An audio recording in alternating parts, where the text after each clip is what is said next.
Welcome to Narrated Books, where stories come to life, full audiobooks and engaging book summaries. Listen, learn and explore new worlds through the power of books. Around the World in 80 Days by Jules Verne. Chapter 1, in which Phileas Fogg and Passepartout accept each other. The one is master, the other is man. Mr. Phileas Fogg lived in 1872 at number 7 Savile Road, Burlington Gardens, the house in which Sheridan died in 1814. He was one of the most noticeable members of the Reform Club, though he seemed always to avoid attracting attention. An enigmatical personage, about whom little was known, except that he was a polished man of the world. People said that he resembled Byron, at least that he was Byronic, but he was a bearded, tranquil Byron, who might live on 1,000 years without growing old. Certainly an Englishman, it was more doubtful whether Phileas Fogg was a Londoner. He was never seen on charge, nor at the bank, nor in the counting rooms of the city. No ships ever came into London docks of which he was the owner. He had no public employment. He had never been entered at any of the Inns of Court, either at the Temple, or Lincoln's Inn, or Gray's Inn, nor had his voice ever resounded in the Court of Chancery, or in the Exchequer, or the Queen's Bench, or the ecclesiastical courts. He certainly was not a manufacturer, nor was he a merchant or gentleman farmer. His name was strange to the scientific and learned societies, and he never was known to take part in the sage deliberations of the Royal Institution or the London Institution, the Artisans' Association, or the Institution of Arts and Sciences. He belonged, in fact, to none of the numerous societies which swarm in the English capital, from the Harmonic to that of the entomologists, founded mainly for the purpose of abolishing pernicious insects. Phileas Fogg was a member of the Reform, and that was all. The way in which he got admission to his exclusive club was simple enough. He was recommended by the Barings, with whom he had an open credit. His chequis was regularly paid at sight from his account current, which was always flush. Was Phileas Fogg rich? Undoubtedly, but those who knew him best could not imagine how he had made his fortune, and Mr. Fogg was the last person to whom to apply for the information. He was not lavish, nor on the contrary avaricious, for whenever he knew that money was needed for a noble, useful, or benevolent purpose, he supplied it quietly and sometimes anonymously. He was, in short, the least communicative of men. He talked very little, and seemed all the more mysterious for his taciturn manner. His daily habits were quite open to observation, but whenever he did so exactly the same thing that he had always done before, that his wits of the curious were fairly puzzled. Had he travelled? It was likely, for no one seemed to know the world more familiarly than was no spot so secluded that he did not appear to have an intimate acquaintance with it. He often corrected with a few clear words the thousand conjectures advanced by members of the club as to lost and unheard of travellers, pointing out the true probabilities, and seeming as if gifted with a sort of second sight. So often did events justify his predications, he must have travelled everywhere, at least in the spirit. It was at least certain that Phileas Fogg had not absented himself from London for many years. Those who were honoured by a better acquaintance with him than the rest, declared that nobody could pretend to have ever seen him anywhere else. His sole pastimes were reading the papers and playing whist. He often won at this game, which as a silent one, harmonized with his nature, but his winnings never went into his purse, being reserved as a fund for his charities. Mr. Fogg played not to win, but for the sake of playing. The game was in his eyes a contest, a struggle with a difficulty yet motionless, unwearying struggle, congenial to his tastes. Phileas Fogg was not known to have either wife or children, which may happen to the most honest people, either relatives or near friends, which is certainly more unusual. He lived alone in his house in Savile Road, whither none penetrated. A single domestic sufficed to serve him.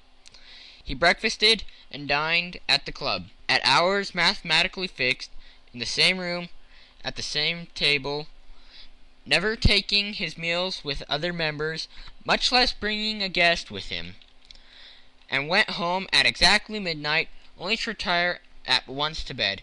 He never used the cosy chambers which the reform provided for its favored members. He passed 10 hours out of the 24 in Savile Row, either in sleeping or making his toilet. When he chose to take a walk, it was with a regular step in the entrance hall, with its mosaic flooring, or in the circular gallery, with its dome supported by 20 red porphyry Ionic columns, and illuminated by blue painted windows. When he breakfasted or dined, all the resources of the club, its kitchens and pastries, its buttery and dairy, aided to crowd his table with their most succulent stories. He was served by the gravest waiters in dress coats and shoes with swan-skin soles, with proffered the veins in special porcelain, and on the finest linen club decanters of a lost mould containing his sherry, his port, and his cinnamon-spiced claret, while his beverages were refreshingly cool with ice, brought at great cost from the American lakes. If to live in this style is to be eccentric, it must be confessed that there is something good in eccentricity. The mansion in Savile Row, thought not sumptuous, was exceedingly comfortable. The habits of its occupants were such as to demand but little from the sole domestic, but Phileas Fogg required him to be almost superhumanly prompt and regular. On this very 2nd of October he had dismissed James Forster, being that luckless youth had brought him serving water at 84 degrees Fahrenheit instead of 86, and he was awaiting his successor, who was due at the house between 11 and half past. Phileas Fogg was seated squarely in his armchair, his feet close together like those of a grenadier on parade, his hands resting on his knees, his body straight, his head erect. He was steadily watching a complicated clock which indicated the hours, the minutes, the seconds, the days, the months, and the years. At exactly 8:30, Mr. Fogg would, according to his daily habits, quit Savile Road and repair to the Reform. A rap at this moment sounded on the door of the cosy apartment where Phileas Fogg was seated, and James Forster, the dismissed servant, appeared. "The new servant," said he. A young man of 30 advanced and bowed. "You are a Frenchman, I believe?" asked Phileas Fogg. "And your name is John?" "Jean, if monsieur pleases," replied the newcomer. "Jean Passepartout, a surname which has clung to me because I have a natural aptness for going out of one business into another. I believe I'm honest, monsieur, but To be outspoken, I've had several trades. I've been an itinerant singer, a circus rider when I used to vault like Leotard and dance on a rope like Blondin. Then I got to be a professional of gymnastics, so as to make better use of my talents. And then I was a surgeon fireman at Paris, an associate at many a big fire. But I quitted France 5 years ago, and wishing to taste the sweet of domestic life, took service as a valet here in England. Finding myself out of place, and hearing that Monsieur Phileas Fogg was the most exact and subtle gentleman in the United Kingdom, I have come to Monsieur in the hope of living with him a tranquil life, and forgetting even the name of Passepartout. Passepartout suits me, replied Mr. Fogg. You are well recommended to me. I hear a good report of you. You know my conditions? Yes, monsieur. Good. What time is it? 22 minutes after 11, replied Passepartout, drawing an enormous silver watch from the depths of his pocket. You're too slow, said Mr. Fogg. Pardon me, monsieur. It is impossible. You are 4 minutes too slow. No matter. It's enough to mention the error. Now from this time, 29 minutes after 11 a.m., this Wednesday, 2nd October, you are in my service. Phileas Fogg got up, took his hat in his left hand, put it on his head with an automatic motion, and went off without a word. Passepartout heard the street door shut once. It was his new master going out. He heard it shut again. It was his predecessor, James Forster, departing in his turn. Passepartout remained alone, the house in Savile Row. End of Chapter 1. Chapter 2, in which Passepartout is convinced that he has at last found his ideal. Faith, muttered Passepartout, somewhat flurried, I've seen people at Madame Tussaud's as lively as my new master. Madame Tussaud's people, let it be said, are of wax, and are much visited in London. Speech is all that is wanting to make them human. During his brief interview with Mr. Fogg, Passepartout has been carefully observing him. He appeared to be a man about 40 years of age, with fine, handsome features, and a tall, well-shaped figure. His hair and whiskers were light, his forehead compact and unwrinkled, his face rather pale, his teeth magnificent, his countenance possessed in the highest degree what physiognomists called him repose in action, a quality of those who act rather than talk. Calm and phlegmatic, with a clear eye, Mr. Fogg seemed a perfect type of that English composure which Angelica Kauffmann has so skilfully represented on canvas. Seen in the various phases of his daily life, he gave the idea of being perfectly well balanced, as exactly regulated as a Leary chronometer.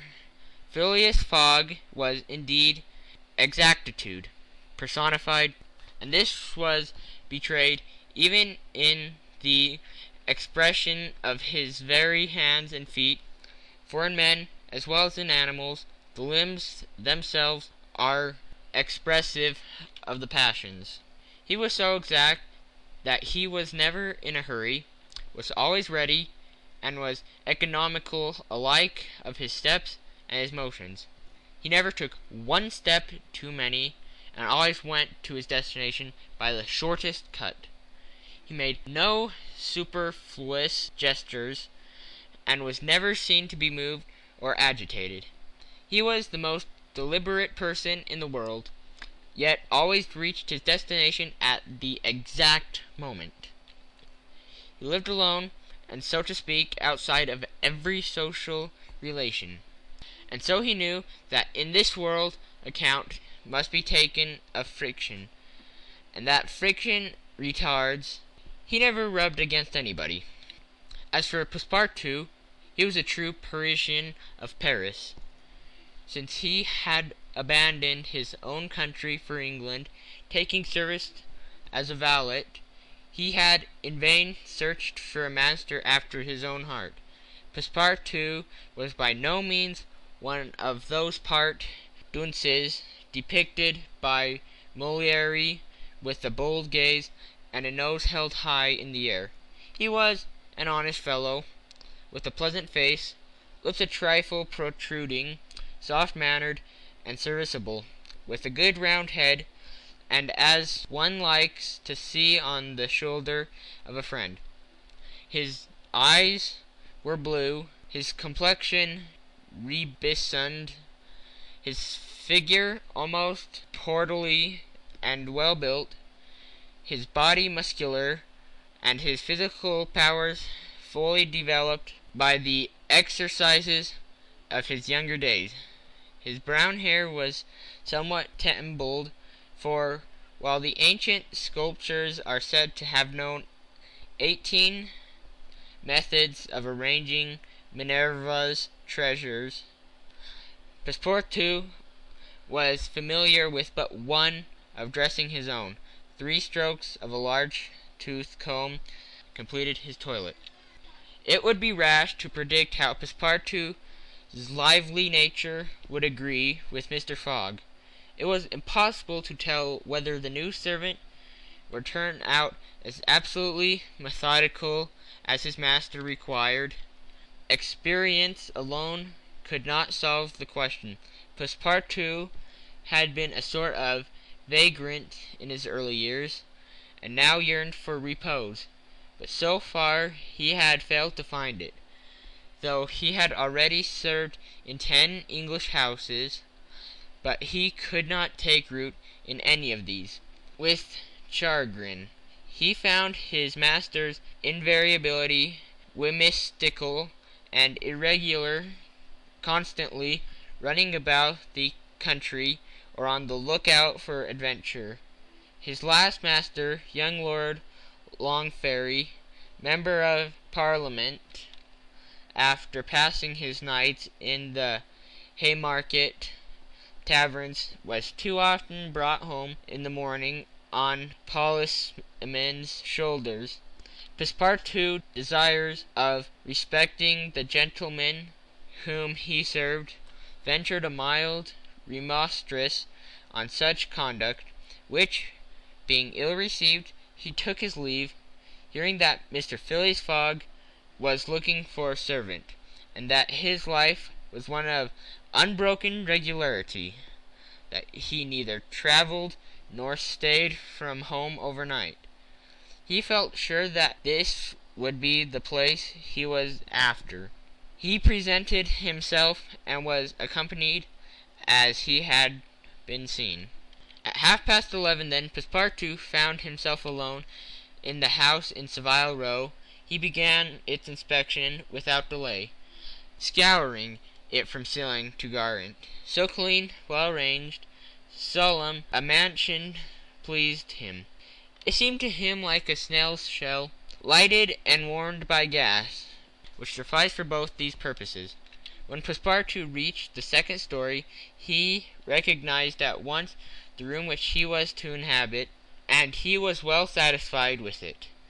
Electric bells and speaking tubes afforded communication with the lower stories, while on the mantel stood an electric clock precisely like that in Mr. Fogg's bedchamber, both beating the same second at the same instant.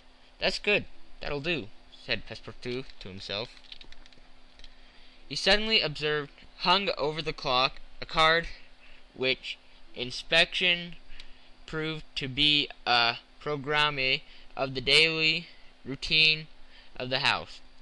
It comprised all that was required of the servant from 8 in the morning, exactly at which hour Phileas Fogg rose, till 11:30, when he left the house for the Reform Club.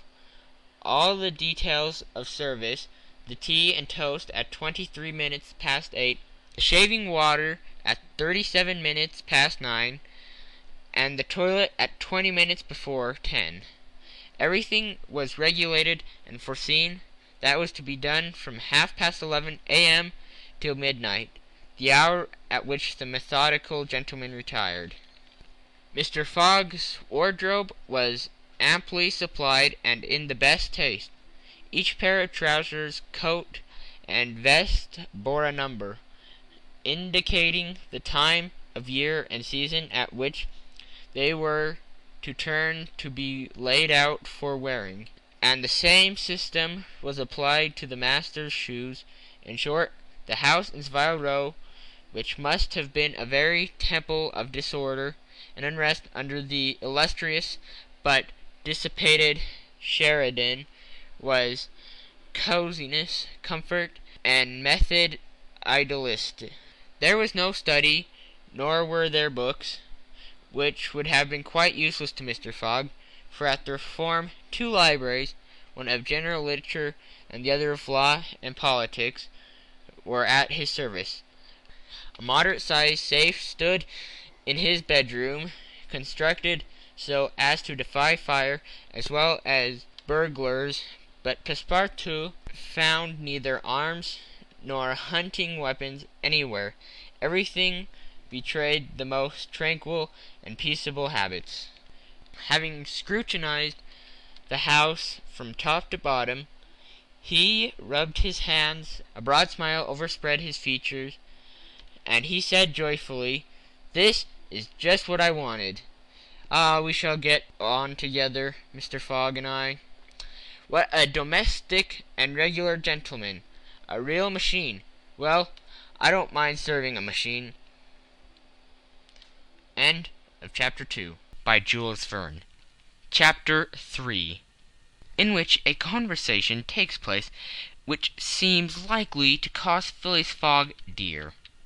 Phileas Fogg, having shut the door of his house at 11:30, and having put his right foot before his left 575 times, and his left before his right 576 times, reached the Reform Club, an imposing edifice in Pall Mall, which could not have cost less than 3,000,000. He repaired at once to the dining-room, the 9 windows of which opened upon a tasteful garden, which the trees were already gilded with an autumn colouring, and took his place at the habitual table, the cover of which had already been laid for him.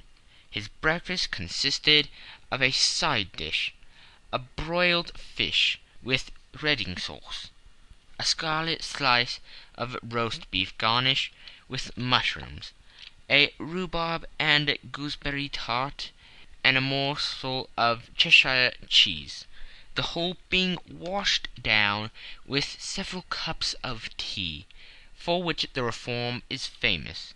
He rose at 13 minutes to 1, and directed his steps towards the large hall, a sumptuous apartment adorned with lavishly framed paintings.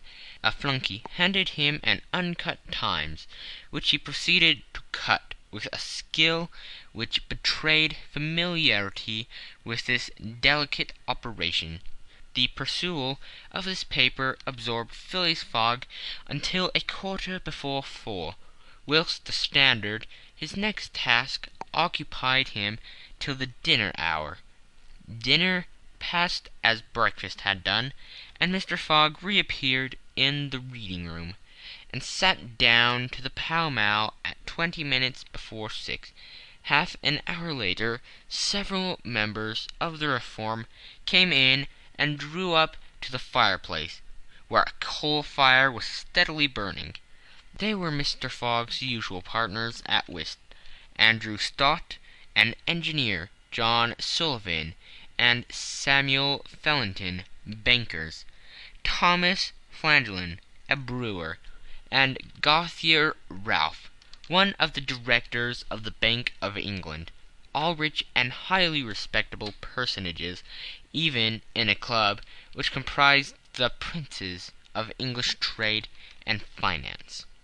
"Well, Ralph," said Thomas Flanagan, What about that robbery?" "Oh," replied Strock, "the bank will lose the money." "On the contrary," broke in Ralph, "I hope we may put our hands on the robber. Skilful detectives have been sent to all the principal parts of America and the Continent, and he'll be a clever fellow if he slips through their fingers." "But have you got the robber's description?"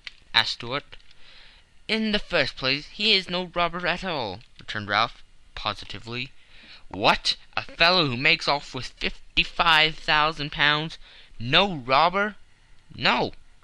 "Perhaps he's a manufacturer, then." "The Daily Telegraph says that he is a gentleman."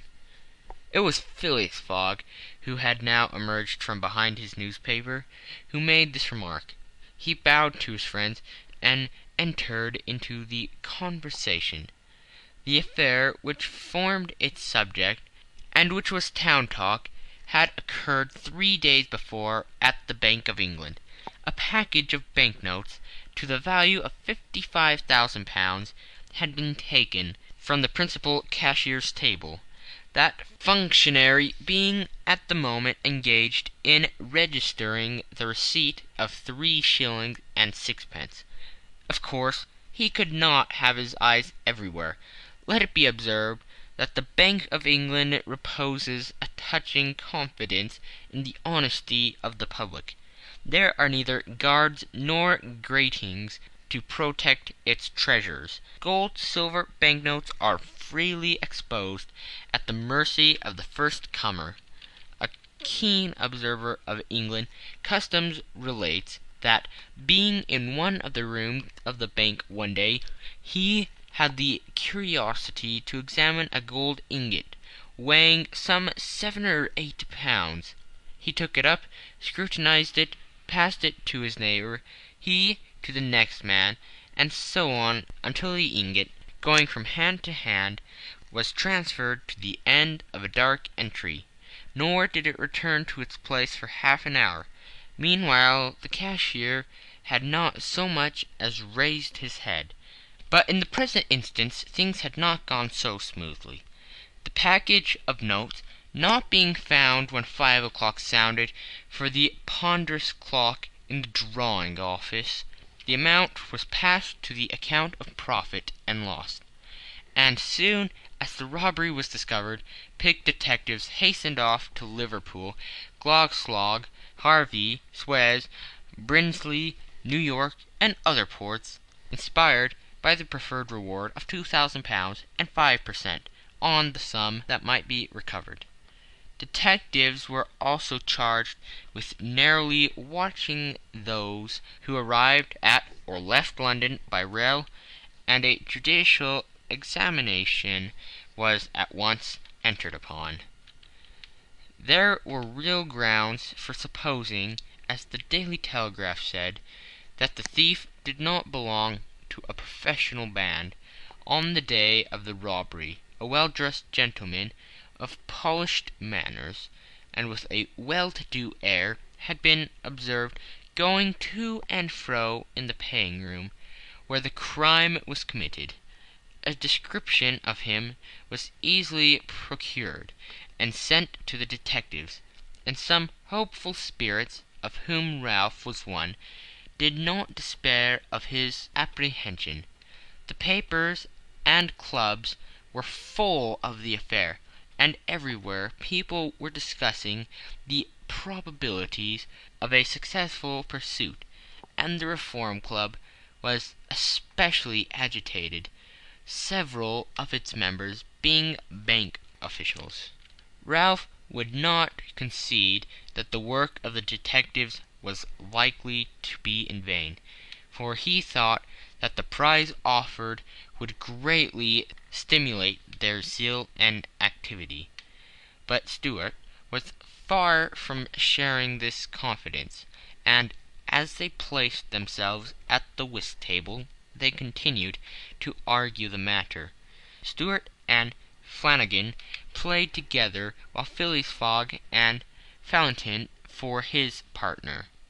As the game proceeded, the conversation ceased, excepting between the rubbers, when it revived again.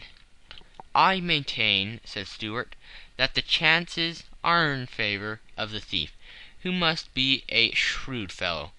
Well, by where can he fly to? Asked Ralph. No country is safe for him. Phew! Where could he go then? Oh, I don't know that. The world is big enough. It was once, said Phileas Fogg in a low tone. Cut, sir, he added, handing the cards to Thomas Flanagan. The discussion fell during the rubber, after which Stuart took up its thread. What do you mean by once? Has the world grown smaller? Certainly, returned Ralph. I agree with Mr. Fogg. The world has grown smaller since a man can now go round it in 10 times more quickly than 100 years ago. And that is why the search for this thief will be more likely to succeed. Also why the thief can get away more easily. Be so good as to play, Mr. Stuart, said Phileas Fogg. But the incredulous Stuart was not convinced, and when the hand was finished, said eagerly, You have a strange way, Ralph, of proving that the world has grown smaller. So because you can go round it in 3 months— In 80 days, interrupted Phileas Fogg. That is true, gentlemen, added John Sullivan, only 80 days. Now that the section between Roth and Allahabad on the Great Indian Peninsula Railway has been opened. Here is the estimate made by the Daily Telegraph. From London to Suez via Mont Cenis and Brindisi by rail and steamboat, 7 days. From Suez to Bombay by steamer, 13 days. From Bombay to Calcutta by rail, 3 days. From Calcutta to Hong Kong by steamer, 13 days. From Hong Kong to Yokohama, Japan by steamer, 6 days. From Yokohama to San Francisco by steamer, 22 days. From San Francisco to New York by rail, 7 days. From New York to London by steamer and rail, 9 days. Total, 80 days. Yes, in 80 days, exclaimed Stuart, who, in his excitement, made a false deal. But that doesn't take into account bad weather, country winds, shipwrecks, railway accidents, and so on. All included, returned Phileas Fogg, continuing to play despite the discussion. But suppose the Hindus or Indians pull up the rails, replied Stuart. Suppose they stop the trains, pillage the luggage vans, and scalp the passengers. All included, calmly retorted Mr. Fogg, adding, as he threw down the cards, 2 trumps. Stuart, whose turn it was to deal, gathered them up, and went on. You are right, theoretically, Mr. Fogg, but practically also, Mr. Stuart. I'd like to see you do it in 80 days. It depends on you. Shall we go? Heaven preserve me! But I would wager £4,000 that such a journey made under these conditions is impossible. Quite possible under the contrary, returned Mr. Fogg. Well, make it then. The journey round the world in 80 days? Yes! I should like nothing better. When? At once. Only I warn you that I shall do it at your expense. It's absurd, cried Strutt, who was beginning to be annoyed at the persistency of his friend. Come, let's get on with the game. Deal over again, then, said Phileas Fogg. There's a false deal. Strutt took up the pack with a feverish hand, then suddenly put them down again. Well, Mr. Fogg, said he, it shall be so. I will wager the 4,000 on it. Calm yourself, my dear Stuart, said Thornton. It's only a joke. When I say I'll wager, returned Stuart, I mean it.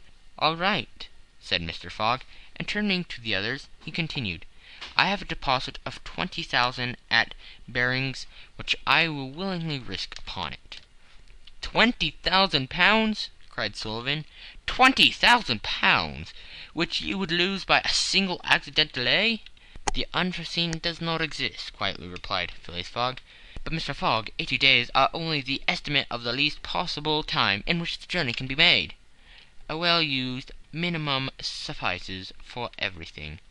But in order not to exceed it, you must jump mathematically from train upon steamer, from steamer upon train. Again, I will jump mathematically. You are joking. A true Englishman doesn't joke when he's talking about so serious a thing as a wager. replied Mr. Fogg, solemnly.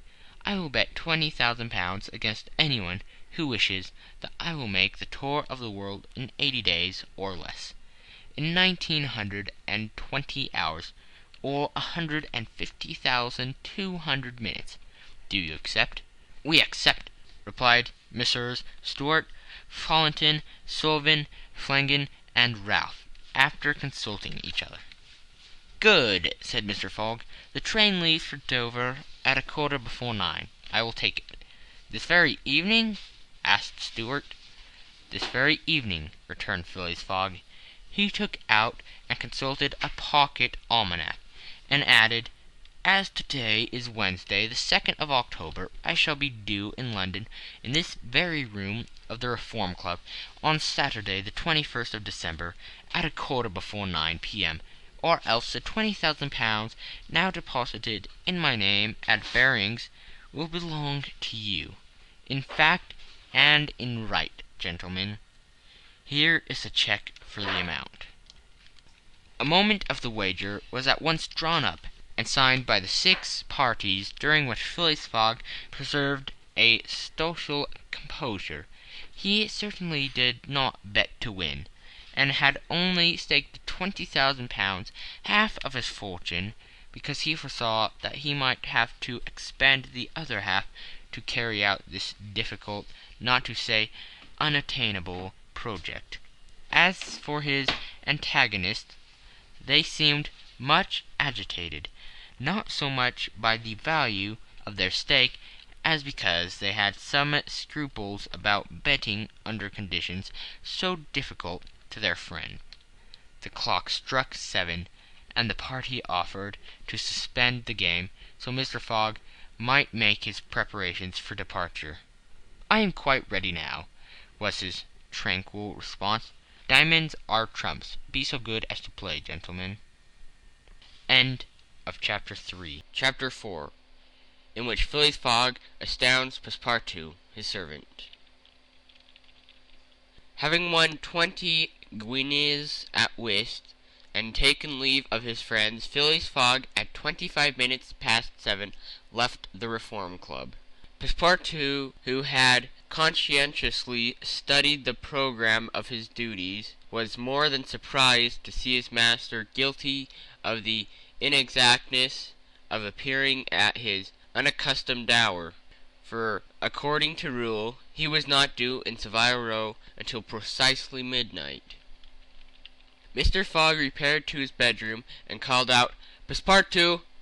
Passepartout did not reply. It could not be he who had called. It was not the right hour.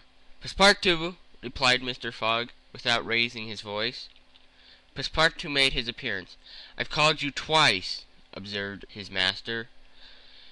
"But it is not midnight," replied the other, showing his watch. "I know it. I don't blame you. We start for Dover and Calais in 10 minutes. A puzzled grin overspread Passepartout's round face. Clearly he had not comprehended his master. "Monsieur is going to leave home?" "Yes," replied Phileas Fogg. "We are going round the world." Passepartout opened his eyes, raised his eyebrows, held up his hands, and seemed about to collapse, so overcome was he with stupefied astonishment. "Round the world?" he murmured. "In 80 days," responded Mr. Fogg. "So we haven't a moment to lose." "But the trunks!" gasped Passepartout, unconsciously swaying his head from right to left. "We'll have no trunks, only a carpet bag, with 2 shirts and 3 pairs of stockings for me, and the same for you. We'll buy our clothes on the way. Bring down my mackintosh and travelling cloak, and some stout shoes, though we shall do little walking. Make haste!" Passepartout tried to reply, but he could not. He went out, mounted to his own room, fell into a chair, and muttered, "That's good, that is. And I, who wanted to remain quiet." He mechanically set about making the preparations for departure. Around the world in 80 days. Was his master a fool? No. Was this a joke, then? They were going to Dover. Good. To Calais. But again, after all, Passepartout, who had been away from France 5 years, would not be sorry to set foot on his native soil again. Perhaps they would go as far as Paris, and it would do his eyes good to see Paris once more. But surely a gentleman so chary of his steps would stop there, no doubt. But then it was none the less true that he was going away, this so domestic person hitherto. By 8 o'clock Passepartout had packed his modest carpet-bag, containing the wardrobes of his master and himself. Then, still troubled in mind, he carefully shut the door of his room and descended to Mr. Fogg. Mr. Fogg was quite ready. Under his arm might have been observed a red-bound copy of Bradshaw's Continental Railway Steam Transit and General Guide, with its timetables showing the arrival and departure of steamers and railways. He took the carpet-bag, opened it, and slipped into it a goodly roll of Bank of England notes, which would pass wherever he might go. "You have forgotten nothing?" asked he. "Nothing, monsieur." "My mackintosh and cloak?" "Here they are." "Good. Take this carpet-bag," handing it to Passepartout. "Take good care of it, for there are £20,000 in it." Passepartout nearly dropped the bag as if the £20,000 were in gold, and weighed him down. Master and man then descended. The street door was double locked, and at the end of Savile Row they took a cab and drove rapidly to Charing's Cross. The cab stopped before the railway station at 20 minutes past 8. Passepartout jumped off the box and followed his master, who, after paying the cabman, was about to enter the station, when a poor beggar woman with a child in her arms, her naked feet smeared with mud, her head covered with a wretched bonnet from which hung a tattered feather, and her shoulders shuttered in the ragged shawl, approached and mournfully asked for alms. Mr. Fogg took out the 20 guineas he had just won at whist, and handed them to the beggar, saying, "Here, my good woman, I'm glad that I met you," and passed on. Passepartout had a moist sensation about the eyes. His master's action touched his susceptible heart. 2 first-class tickets for Paris having been speedily purchased, Mr. Fogg was crossing the station to the train, when he perceived his favourite friends of the Reform Club. "Well, gentlemen," said he, "I'm off, you see, and if you will examine my passport when I get back, you'll be able to judge whether I have accomplished the journey agreed upon." "Oh, that would be quite unnecessary, Mr. Fogg," said Ralph politely. "We will trust your word as a gentleman of honour." "You do not forget when you are due in London again?" asked Trot. "In 80 days, on Saturday, the 21st of December, 1872, at a quarter hour before 9 p.m. Goodbye, gentlemen." Phileas Fogg and his servant seated themselves in a first-class carriage at 20 minutes before 9. 5 minutes later the whistle screamed, and the train slowly glided out of the station. The night was dark, and a fine steady rain was falling. Phileas Fogg, snugly ensconced in the corner, did not open his lips. Passepartout, not yet recovered from his stupefaction, clung mechanically to the carpet-bag with its enormous treasure. Just as the train was whirling through Sydenham, Passepartout suddenly uttered a cry of despair. "What's the matter?" asked Mr. Fogg. "Alas! In my hurry I forgot." "What?" Turn off the gas in my room." "Very well, young man," returned Mr. Fogg coolly. "It will burn at your expense." End of Chapter 4. Chapter 5, in which a new species of funds unknown to the moneyed men appears on 'Change. Phileas Fogg rightly suspected that his departure from London would create a lively sensation at the West End. The news of the bet spread throughout the Reform Club and afforded an exciting topic of conversation to its members. From the club, it soon got into the papers throughout England. The boasted tour of the world was talked about, disputed, argued with as much warmth as if the subject were another Alabama claim. Some took sides with Phileas Fogg, but the large majority shook their heads and declared against him. It was absurd, impossible, they declared, that the tour of the world could be made, except theoretically and on paper, in this minimum of time and with this existing means of traveling. In the Times, Standard, Morning Post, and Daily News, and 20 other highly respectable newspapers scouted Mr. Fogg's project as madness. The Daily Telegraph alone hesitatingly supported him. People in general thought him a lunatic and blamed his Reform Club friends for having accepted a wager which betrayed the mental aberration of its proposer. Articles no less passionate than logical appeared on the question, for geography is one of the past subjects of the English, and the columns devoted to Phileas Fogg's venture were eagerly devoured by all classes of readers. At first, some rash individuals, principally of the gentler sex, espoused his cause, which, because still more popular, when the Illustrated London News came out with his portrait copied from a photograph in the Reform Club. A few readers of the Daily Telegraph even dared to say, "Why not, after all? Stranger things have come to pass." At last, a long article appeared on the 7th of October in the Bulletin of the Royal Geographical Society, which treated the question from every point of view, and demonstrated the utter folly of the enterprise. Everything, it said, was against the travellers, even obstacles imposed alike by man and by nature. A miraculous agreement of the times of departures and arrivals, which was impossible, was absolutely necessary to his success.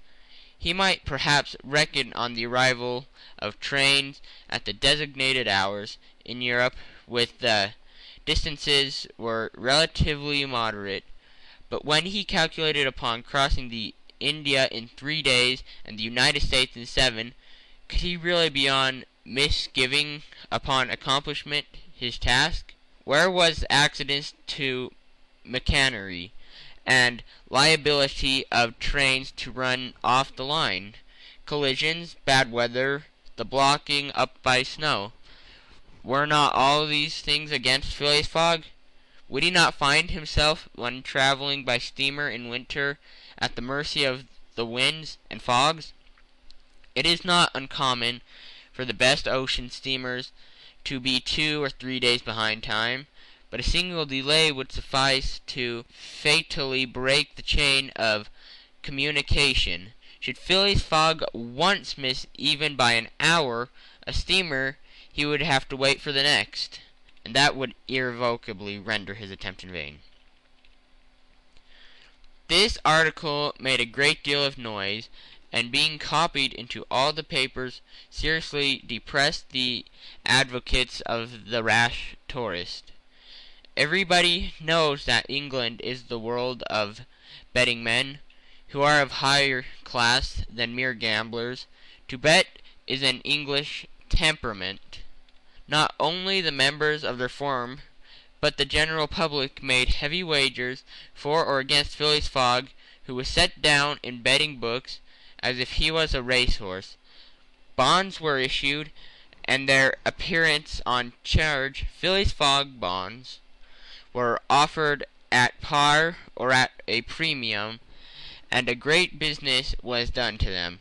But 5 days after the article in the Bulletin of the Geographical Society appeared, the demand began to subside. Phileas Fogg declined. They were offered by packages, at first of 5, then of 10, till at least nobody would take less than 20, 50, 100. London Albemarle, an elderly paralytic gentleman, was now the only advocate of Phileas Fogg left. This noble lord, fastened to his chair, would have given his fortune to be able to make the tour of the world, if it took 10 years, and he bet £5,000 on Phileas Fogg. When the folly as well as uselessness of the adventure was pointed out to him, he contented himself with replying, "If the thing is feasible, the first to do it ought to be an Englishman." The Fogg party dwindled more and more. Everybody was going against him, and the bets stood 150 and 200 to 1. And a week after his departure an incident occurred which deprived him of backers at any price. The Commission of Police was sitting in his office at 9 o'clock one evening when the following telegraph dispatch was put into his hands: Suez to London. Rowan, Commissioner of Police, Scotland Yard. I found the bank robber, Phileas Fogg. Send without delay warrant of arrest to Bombay. Fix, Detective. The effort of this dispatch was instantaneous. The polished gentleman despaired to give place to the bank robber. His photograph, which was hung with those of the rest of the members of the Reform Club, was mutually examined, and it betrayed, feature by feature, the description of the robber, which had been provided to the police. The mysterious habits of Phileas Fogg were recalled, his solitary ways, his sudden departure, and it seemed clear that, in undertaking a tour round the world on the pretext of a wager, he had no other end in view than to elude the detective and throw off his track. End of Chapter 5. Chapter 6, in which Fix, the detective, betrays a very natural impudence. The circumstances under which this telegraphic dispatch about Phileas Fogg was sent were as follows. The steamer Mongolia, belonging to the Peninsular and Oriental Company, built of iron, of 2,800 tons burden and 500 horsepower, was due at 11 o'clock a.m.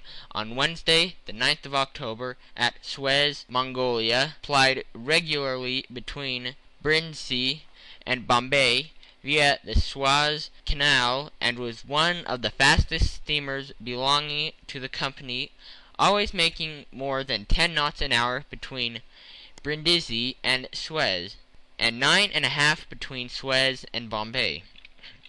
Two men premeditating up and down the wharves among the crowd of natives and strangers who were sojourning at this once straggling village, now, thanks to the enterprise of M. Lesseps, a fast-growing town. One was the British consul at Suez, who, despite the prophecies of the English government and the unfavorable predictions of Stephenson, who, in the habit of seeing from his office window English ships daily passing to and fro on the great canal, by which the old roundabout route from England to India by the Cape of Good Hope was abridged by at least a half. The other was a small, slight-built personage with a nervous, intelligent face and bright eyes peering out from under eyebrows, which he was inconsistently twitching. He was just now manifesting unmistakable signs of impotence, nervously pacing up and down and unable to stand still for a moment.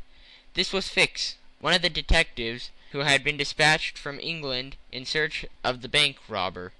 It was his task to narrowly watch every passenger who arrived at Suez, and to follow up all who seemed to be suspicious characters, or bore a resemblance to the description of the criminal which he had received 2 days before from the police headquarters at London. The detective was evidently inspired by the hope of obtaining the splendid reward which would be the prize of success, and awaited with a feverish impatience Easy to understand the arrival of the steamer Mongolia. "So you say, Counsel," asked he for the 20th time, "that this steamer is never behind time?" "No, Mr. Fix," replied the Counsel. "She was bespoke yesterday at port. Said the rest of the way is no account of such a craft. I repeat that the Mongolia has been in advance of time required by the company's regulations, and gained the price awarded for excess of speed." "Does she come directly from Brindisi?" "Directly from Brindisi. She takes on the Indian mails there, and she left there Saturday at 5 p.m. Have patience, Mr. Fix. She will not be late. But really, I don't see how from the description you have you will be able to recognize your man, even if he is on board the Mongolia."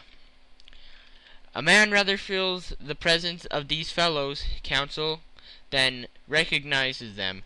You must have a scent for them, and a scent like a sixth sense, which combines hearing, seeing, and smelling. I've arrested more than one of these gentlemen in my time, and if my thief is on board, I'll answer for it. He'll not slip through my fingers." "I hope so, Mr. Fix. But it was a heavy robbery." "A magnificent robbery, Counsel. £55,000. We don't often have such windfalls. Burglars are getting to be so contemptible nowadays. A fellow gets hung for a handful of shillings." "Mr. Fix," said the Counsel, "I like your way of talking, and hope you'll succeed. But I fear you'll find it far from easy. Don't you see, the description which you have there has a singular resemblance to an honest man." "Counsel," remarked the detective dogmatically, "great robbers always resemble honest folks. Those who have rascal faces have only one course to take, and that is to remain honest. Otherwise they would be arrested offhand. The artistic thing is to unmask honest countenance, and it's no light task, I admit, but a real art." Mr. Fix evidently was not wanting in a tangle of self-conceit. Little by little the scene on the quay became more animated. Sailors of various nations, merchants, shipbrokers, ports, fellahs, busted to and fro as if the steamer was immediately expected. The weather was clear and slightly chilly. The minarets of the town loomed above the houses in pale rays of the sun. A jetty pair, some 2,000 yards long, extended into the roadstead. A number of fishing smacks and coasting boats, some remaining the fantastic fashion of ancient galleys, were discernible on the Red Sea. As he passed among the busy crowd, Fix, according to habit, scrutinized the passers-by with a keen, rapid glance. It was now 10:30. "The steamer doesn't come," he examined as the port clock struck. "She can't be far off now," replied his companion. "How long has she stopped at Suez?" "4 hours. Long enough to get in her coal. It is 1,310 miles from Suez to Aden, at the other end of the Red Sea, and she has to take in a fresh coal supply." "And does she go from Suez directly to Bombay?" "Without putting in anywhere." "Good," said Fix. "If the robber is on board, he will no doubt get off Suez so as to reach the Dutch or French colonies in Asia by some other route. He ought to know that he would not be safe an hour in India, which is English soil." "Unless," objected the Counsellor, "he is exceptionally shrewd. An English criminal, you know, is always better concealed in London than anywhere else." This observation furnished the detectives food for thought, and meanwhile the consul went away to his office. Fix, left alone, was more impotent than ever. Having a presentiment that the robber was on board the Mongolia. If he had indeed left London intentionally to reach the New World, he would naturally take the route via India, which was less watched and more difficult to watch than that of the Atlantic. But Fix's reflections were soon interrupted by a succession of sharp whistles which announced the arrival of the Mongolia. The porters and fillies rushed down the quay, and a dozen boats pushed off from the shore to go and meet the steamer. Soon her gigantic hull appeared passing along between the banks, and 11 o'clock struck as she anchored in the road.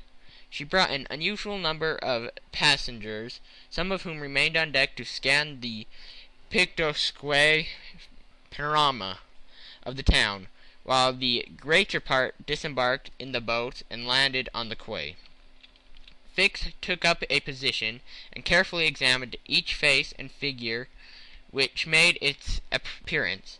Presently one of the passengers, after vigorously pushing his way through the importunate crowd of porters, came up to him and politely asked if he could point out the English consulate, at the same time showing a passport which he wished to have visaed. Fix instinctively took the passport, and with a rapid glance read the description of the bearer.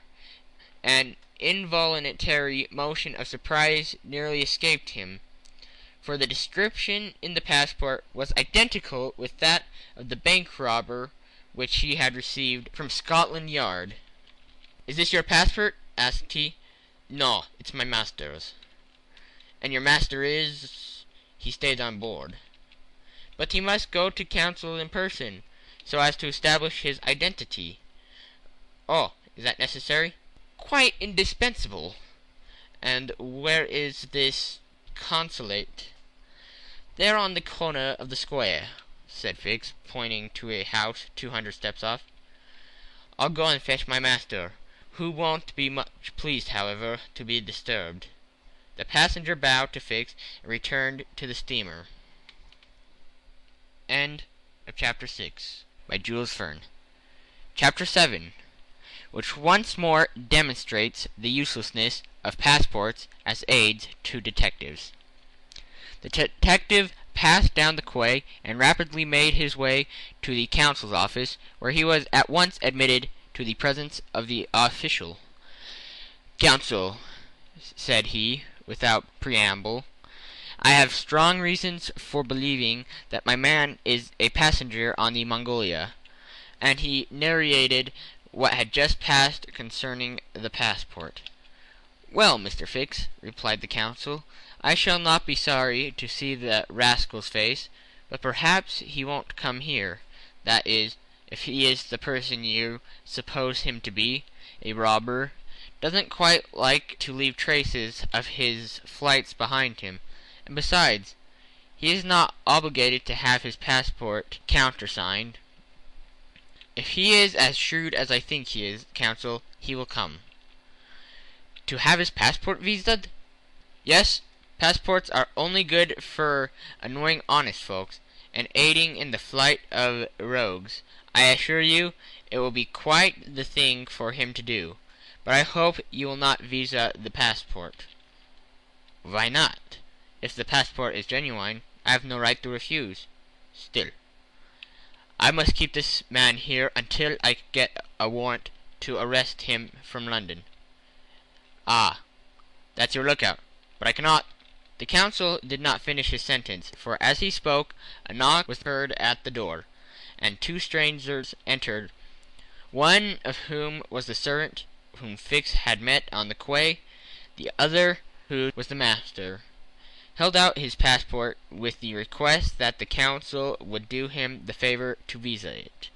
The counsel took the document and carefully read it, whilst Fix observed, or rather devoured, the stranger with his eyes from a corner of the room. "You are Mr. Phileas Fogg?" said the counsel, after reading the passport. "I am." And this man is your servant? He is.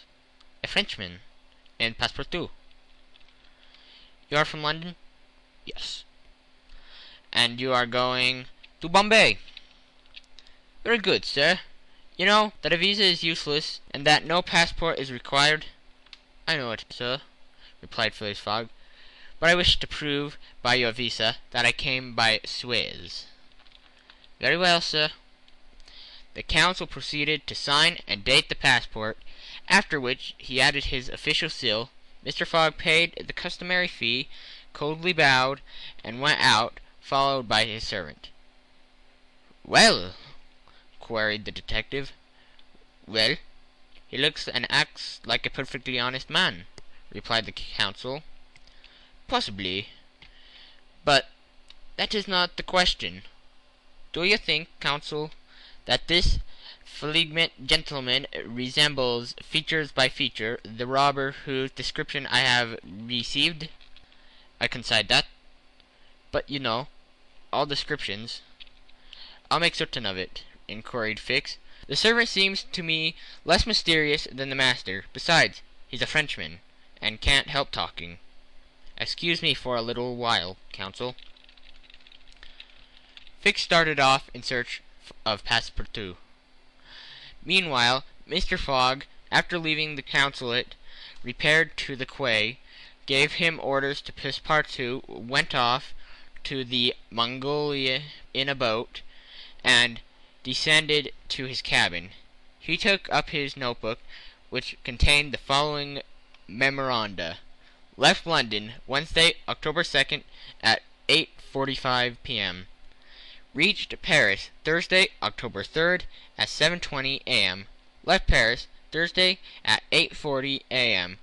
Reached Turin by Mount Cenis, Friday, October 4th, at 6:35 a.m. Left Turin, Friday, at 7:20 a.m. Arrived at Brindisi, Saturday, October 5th, at 4 p.m. Sailed on the Mongolia, Saturday, at 5 p.m. Reached Suez, Wednesday, October 9th, at 11 a.m. Total hours spent, 158 plus, or in days, 6 days and a half."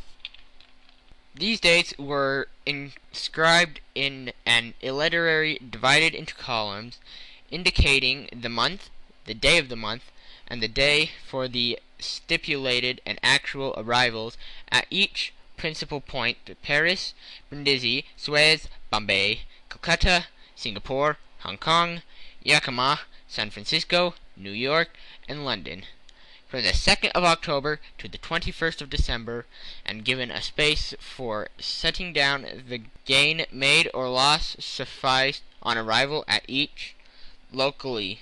This methodical record thus contained an account of everything needed, and Mr. Fogg always knew whether he was behindhand or in advance of his time. On this Friday, October 9th, he noted his arrival at Suez, and observed that he had yet neither gained nor lost. He sat down quietly to breakfast in his cabin, never once thinking of inspecting the town, being one of those Englishmen who are wont to see foreign countries through the eyes of their domestics. End of chapter 7. Chapter 8, in which Passepartout talks rather more, perhaps, than is prudent. Fix soon rejoined Passepartout, who was longing and looking about on the quay, as if he did not feel that he, at least, was obligated not to see anything. "Well, my friend," said the detective, coming up with him, "is your passport visaed?" "Ah, it's you." "Is it, monsieur?" responded Passepartout. "Thanks, yes, the passport is all right." "And you are looking about you?" "Yes, but we travel so fast that I seem to be journeying in a dream. So this is Suez?" "Yes." "In Egypt?" "Certainly in Egypt." "And in Africa?" "In Africa." "In Africa!" repeated Passepartout. "Just think, monsieur, I had no idea that we should go further than Paris, and all that I saw of Paris was between 20 minutes past 7 and 20 minutes before 9 in the morning, between the Northern and the Lions stationed through the windows of a car and in a driving rain. How I regret not having seen once more Pere Lachaise and the circus in the Champs Elysees. You are in a great hurry, then? I am not, but my master is. By the way, I must buy some shoes and shirts. We came away without trunks, only with a carpet bag. I will show you an excellent shop for getting what you want. Really, monsieur, you are very kind. And they walked off together, Passepartout chattering volubly as he went along. Above all, said he, don't let me lose the steamer. You have plenty of time. It's only 12 o'clock. Passepartout pulled out his big watch. 12, he examined. Why, it's only 8 minutes before 10. Your watch is slow. My watch? A family watch, monsieur, which has come down from my great-grandfather. It doesn't vary 5 minutes in this year. It's a perfect chronometer. Look you. I see how it is, said Fix. You have kept the London time, which is 2 hours behind that of Suez. You ought to regulate your watch at noon in each country. I regulate my watch? Never! Well then, it will not agree with the sun. So much for the worse for the sun, monsieur. The sun will be wrong then. And the worthy fellow returned the watch to its fob with a defiant gesture. After a few minutes' silence, Fix resumed. You left London hastily, then? I rather think so. Last Friday at 8 o'clock in the evening, Monsieur Fogg came home from his club, and 3/4 of an hour afterwards we were off. But where is your master going? Always straight ahead. He's going round the world. Round the world? Cried Fix. Yes, in 80 days. He says it is on a wager, but between us, I don't believe a word of it. That wouldn't be common sense. There's something else in the wind. Ah, Mr. Fogg is a character, is he? I should say he is. Is he rich? No doubt, for he is carrying an enormous sum in brand new banknotes with him. And he doesn't spare the money on the way, either. He has offered a large reward to the engineer of the Mongolia if he gets us to Bombay well in advance of time. And you know your master a long time? Why, no, I entered his service the very day we left London. The effect of these replies upon the already suspicious and excited detective may be imagined. The hasty departure from London soon after the robbery, the large sum carried by Mr. Fogg, his eagerness to reach distant countries, the pretext of an eccentric and foolhardy bet, all confirmed Fix in his theory. He continued to pump poor Passepartout, and learned that he really knew little or nothing of his master, who lived a solitary existence in London, who said to be rich, though not one knew whence came his riches, and was mysterious and impenetrable in his affairs and habits. Fix felt sure that Phileas Fogg would not land at Suez, but was really going to Bombay. Is Bombay far from here? asked Passepartout. Pretty far. It is 10 days' voyage by sea. And in what country is Bombay? India? In Asia? Certainly. The deuce! I was going to tell you there's one thing that worries me. My burner. What burner? My gas burner, which I forgot to turn off, and which is at the moment burning at my expense. I've calculated, monsieur, that I lose 2 shillings every 24 hours, exactly 6 pence more than I earn. And you will understand that the longer our journey... Did Fix pay any attention to Passepartout's troubles about the gas? It is not his problem. He was not listening, but was conjugating a project. Passepartout and he had now reached the shop where Fix left his companion to make his purchases, after recommending him not to miss the steamer, and hurried back to the consulate. Now that he was fully convinced, Fix had quite recovered his equanimity. "Counsel," said he, "I have no longer any doubt I have spotted my man. He passed himself off as an odd stick who is going round the world in 80 days. "Then he's a sharp fellow," retorted the counsel, "and counts on returning to London after putting the police of the two countries off his track." "We'll see about that," replied Fix. "But are you not mistaken?" "I am not mistaken." Why was this robber so anxious to prove by the visa that he had passed through Suez? Why, I have no idea, but listen to me. He reported in a few words the most important parts of his conversation with Passepartout. "In short," said the counsel, "appearances are wholly against this man, and what are you going to do? Send a dispatch to London for a warrant of arrest to be dispatched instantly to Bombay, taking passage on board the Mongolia, following my rogue to India, and there on English grounds arrest him politically with my warrant in my hand and my hand on his shoulder." Having uttered these words with a cool, careless air, the detective took leave of the counsel and repaired to the telegraph office, whence he sent the dispatch which we have seen to the London police office. A quarter of an hour later found Fix, with a small bag in his hands, proceeding on board the Mongolia, and ere many moments longer the noble steamer rode out at full steam upon the waters of the Red Sea. End of Chapter 8. Chapter 9, in which the Red Sea and the Indian Ocean prove propitious to the designs of Phileas Fogg. The distance between Suez and Aden is precisely 1,310 miles, and the regulations of the company allow the steamers 138 hours in which to traverse it.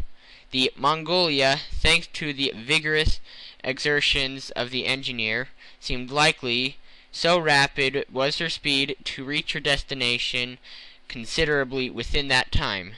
The greater part of the passengers from Brindisi were bound for India, some for Bombay, others for Calcutta by way of Bombay, the nearest route thitherto, now that a railway crosses the Indian peninsula. Among the passengers was a number of officials and military officers of various grades, the latter being either attached to the regular British forces or commanding the Sepoy troops, and receiving high salaries ever since the central government has assumed the powers of the East Indian Company. For the sub-lieutenants got £280, brigadiers £240, and generals of divisions £4,000. What with the military men, a number of rich young Englishmen on their travels, and the hospitable efforts of the purser, the time passed quickly on the Mongolia. The best of fare was spread upon the cabin tables at breakfast, lunch, dinner, and the 8 o'clock supper, and the ladies scrupulously changed their toilets twice a day, and the hours were whirled away when the sea was tranquil with music, dancing, and games. But the Red Sea is full of caprice, and often boisterous, like most long and narrow gulfs. When the wind came from the African or Asian coast, the Mongolia, with her long hull, rolled fearfully. Then the ladies speedily disappeared below. The pianos were silent. Singing and dancing suddenly ceased. Yet the good ship plugged straight on, unretarded by the wind or wave, towards the Strait of Bab-el-Mandab. What was Phileas Fogg doing all this time? It might be thought that, in his anxiety, he would be constantly watching the changes of the wind and disorderly raging of the billows. Every chance, in short, which might force the Mongolia to slacken her speed, and thus interrupted his journey. But if he thought of the possibilities, he did not betray the fact by any outward sign.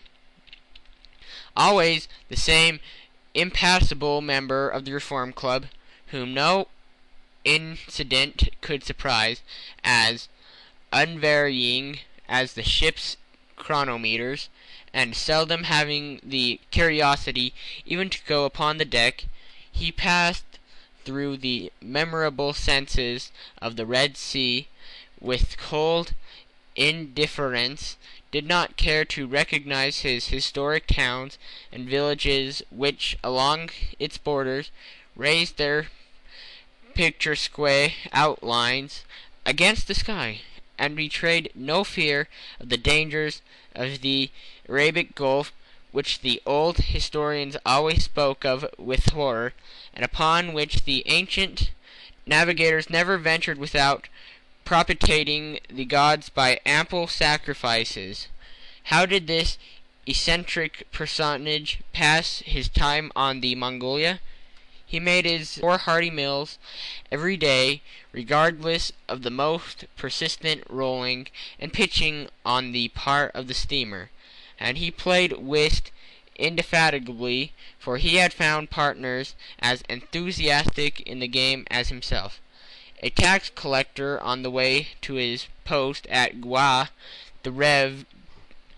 Dismissed Smith, returned to his parish at Bombay, and a brigadier general of the English army, who was about to rejoin his brigade at Benares, made up the party, and with Mr. Fogg played whist by the hour together in absorbing silence.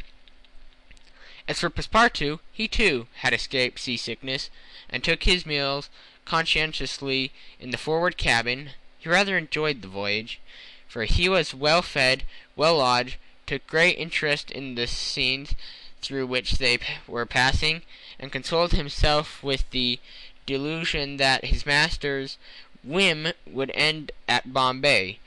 He was pleased, on the day after leaving Suez, to find on deck the obliging person with whom he had walked and chatted on the quays. "If I am not mistaken," said he, approaching this person with his most amiable smile, "you are the gentleman who so kindly volunteered to guide me at Suez. Ah, I quite recognize you. You are the servant of the strange Englishman?" "Just so, monsieur." "Fix." "Monsieur Fix," resumed Passepartout, "I am charmed to find you on board. Where are you bound?" "Like you, to Bombay." "That's capital. Have you made this trip before?" "Several times." "I am one of the agents of the Peninsular Company." "Then you know India?" "Why, yes," replied Fix, who spoke cautiously. "A curious place, this India." "Oh, very curious, squaw. Minarets, temples, fakirs, pagodas, tigers, snakes, elephants. I hope you will have ample time to see the sights." "I hope so, Monsieur Fix. You see, a man of sound sense ought not to spend his life jumping from a steamer upon a railway train, and from a railway train upon a steamer again, pretending to make the tour of the world in 80 days. No, all this gymnastics, you will be sure, will cease at Bombay." "And Mr. Fogg is getting on well?" said Fix, in the most natural tone in the world. "Quite well, and I too. I ate like a famished ogre. It's the sea air." "But I never see your master on deck." "Never. He hasn't the least curiosity." "Do you know, Mr. Passepartout, that this pretended tour in 80 days may conceal some secret errand, perhaps a diplomatic mission?" "Faith, Monsieur Fix, I assure you I know nothing about it, nor would I give half a crown to find out." After this meeting, Passepartout and Fix got into the habit of chatting together the latter making it a point to gain the worthy man's confidence. He frequently offered him a glass of whiskey or pale ale in the steamer barroom, which Passepartout never failed to accept with graceful alacrity, mentally pronouncing Fix the best of good fellows. Meanwhile, the Mongolia was pushing forward rapidly. On the 13th, Mocha, surrounded by its ruined walls wherein date trees were growing, was sighted, and on the mountains beyond were espied vast coffee fields. Passepartout was ravished to behold this celebrated place, and thought that, with its circular walls and dismantled fort, it looked like an immense coffee cup and saucer. The following night they passed through the Strait of Bab-el-Mandeb, which means in Arabic the Bridge of Tears, and the next day they put in at Steamer Port, northwest of Aden-Heribour, to take in coal. This matter of fueling steamers is a serious one at such distances from the coal mines. It costs the Peninsular Company some £800,000 a year. In these distant seas, coal is worth £3 or £4 sterling a ton. The Mongolia had still 1,650 miles to traverse before reaching Bombay, and was obligated to remain 4 hours at Steamer Point to coal up. But this delay, as it was foreseen, did not affect Phileas Fogg's programme. Besides, the Mongolia, instead of reaching Aden in the morning of the 15th, when she was due, arrived there on the evening of the 14th, a gain of 15 hours. Mr. Fogg and his servant went ashore to Aden to have the passport again visaed. Fix, unobserved, followed them. The visa procured, Mr. Fogg returned on board to resume his former habits, while Passepartout, according to custom, sauntered among the mixed population of Somalis, Benais, Parisis, Jews, Arabs, and Europeans, who comprised that 25,000 inhabitants of Aden. He gazed with wonder upon the fortifications which make this place the Gibraltar of the Indian Ocean, and the vast cisterns which the English engineers were still at work 2,000 years after the engineers of Solomon. Very curious, said Passepartout to himself, on returning to the steamer. I see that it is by no means useless to travel if a man wants to see something new.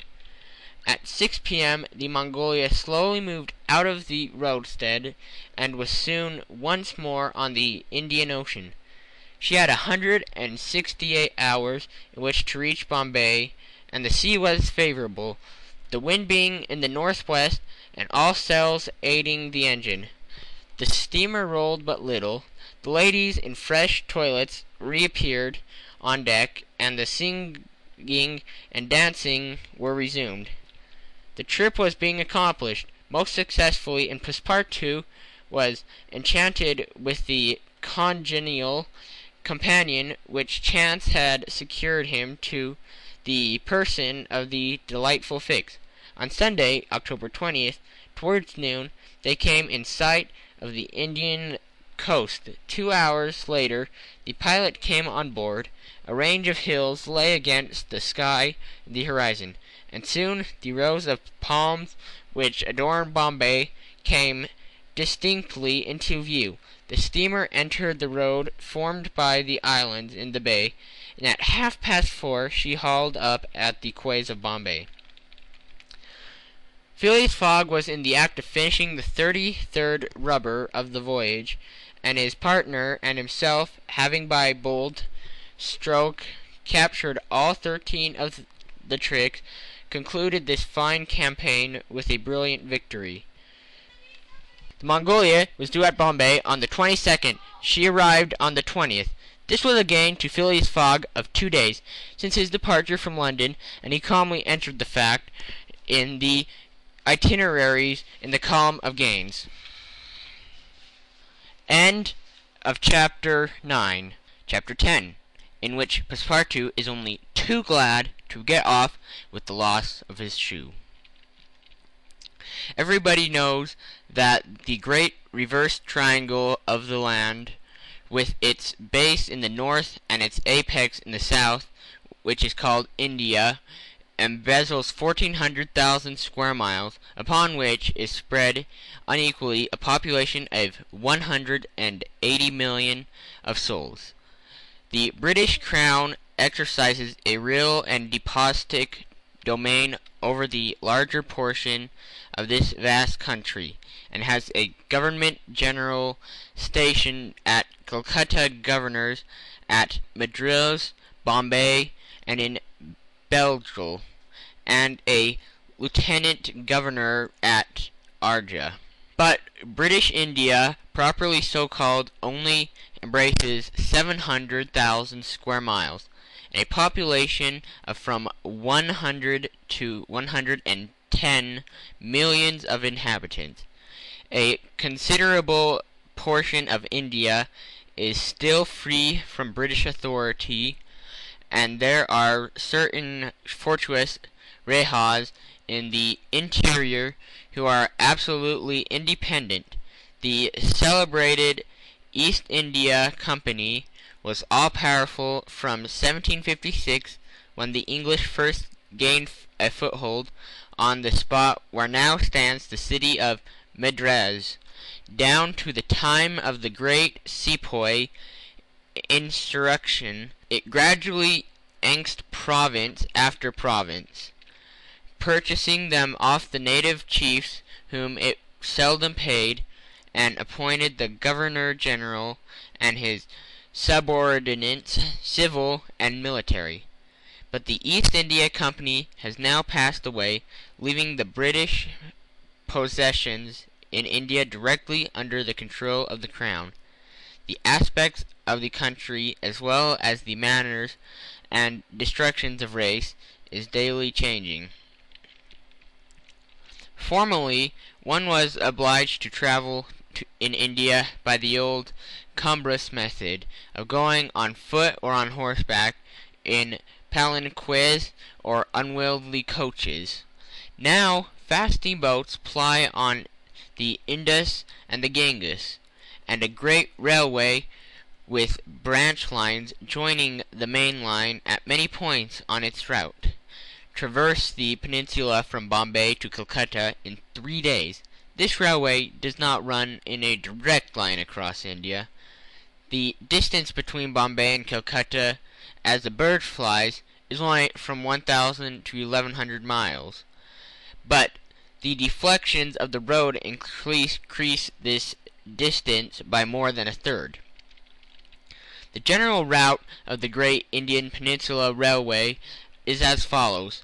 Leaving Bombay, it passes through Calcutta, crossing to the continent opposite Tana, goes over the chain of Western Ghats, runs through northeast as far as Berhampur, skirts and nearly independent territory of Bunclare, ascends to Allahabad, turns thence eastward, meeting the Ganges at Banners, thus departs from the river a little, and descending southeastward by Burdwan and French town of Chandigarh, has its terminus at Calcutta. The passengers of the Mongolia went ashore at 4:30 p.m.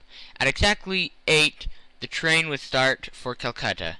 Mr. Fogg, after bidding goodbye to his whist partners, left the steamer, gave his servant several errands to do, urged it upon him to be at the station promptly at 8, and with his regular step, which beat to the second like an astronomical clock, directed his steps to the passport office. As for the wonders of Bombay, its famous city hall, its splendid library, its forts and docks, its bazaars, Moscow's synagogues, its American churches, and the noble pagoda on Malabar Hill, with its 2 polygonal towers. He cared not a straw to see them. He would not deign to examine even the masterpiece of Elephanta, or the mysterious Hognia concealed southeast from the docks, or those fine remains of Buddhist architecture, the Kanheri grottos of the island of Calcutta. Having transacted his business at the passport office, Phileas Fogg repaired quietly to the railway station, where he ordered dinner. Among the dishes served up to him, the landlord especially recommended a certain giblet of native rabbit, on which he prided himself. Mr. Fogg accordingly tasted the dish, but despite its spiced sauce, found it far from palatable. He rang for the landlord, and on his appearance said, fixing his clear eyes upon him, "Is this rabbit, sir?" "Yes, my lord," the rogue bully replied. "Rabbit from the jungles." And this rabbit did not know when he was killed. "Mew, my lord, what a rabbit mew, I swear to you." "Be so good, landlord, as not to swear, but remember this. Cats were formerly considered in India as sacred animals. That was a good time. For the cats, my lord? Perhaps for the travellers as well." After which Mr. Fogg quietly continued his dinner. Fix had gone on shore shortly after Mr. Fogg, and his first destination was the headquarters of Bombay Police. He made himself known as a London detective, told his business at Bombay, and the position of affairs relative to the supposed robber, and nervously asked if a warrant had arrived from London. It had not reached the office. Indeed, there had not yet been time for it to arrive. Fix was sorely disappointed, and tried to obtain an order of arrest from the director of Bombay Police. This the director refused, as the matter concerned the London office, which alone could legally deliver the warrant. Fix did not insist, and was fain to resign himself to await the arrival of the important document. But he was determined not to lose sight of the mysterious rogue as long as he stayed in Bombay. He did not doubt for a moment, any more than Passepartout, that Phileas Fogg would remain there, at least until it was time for a warrant to arrive.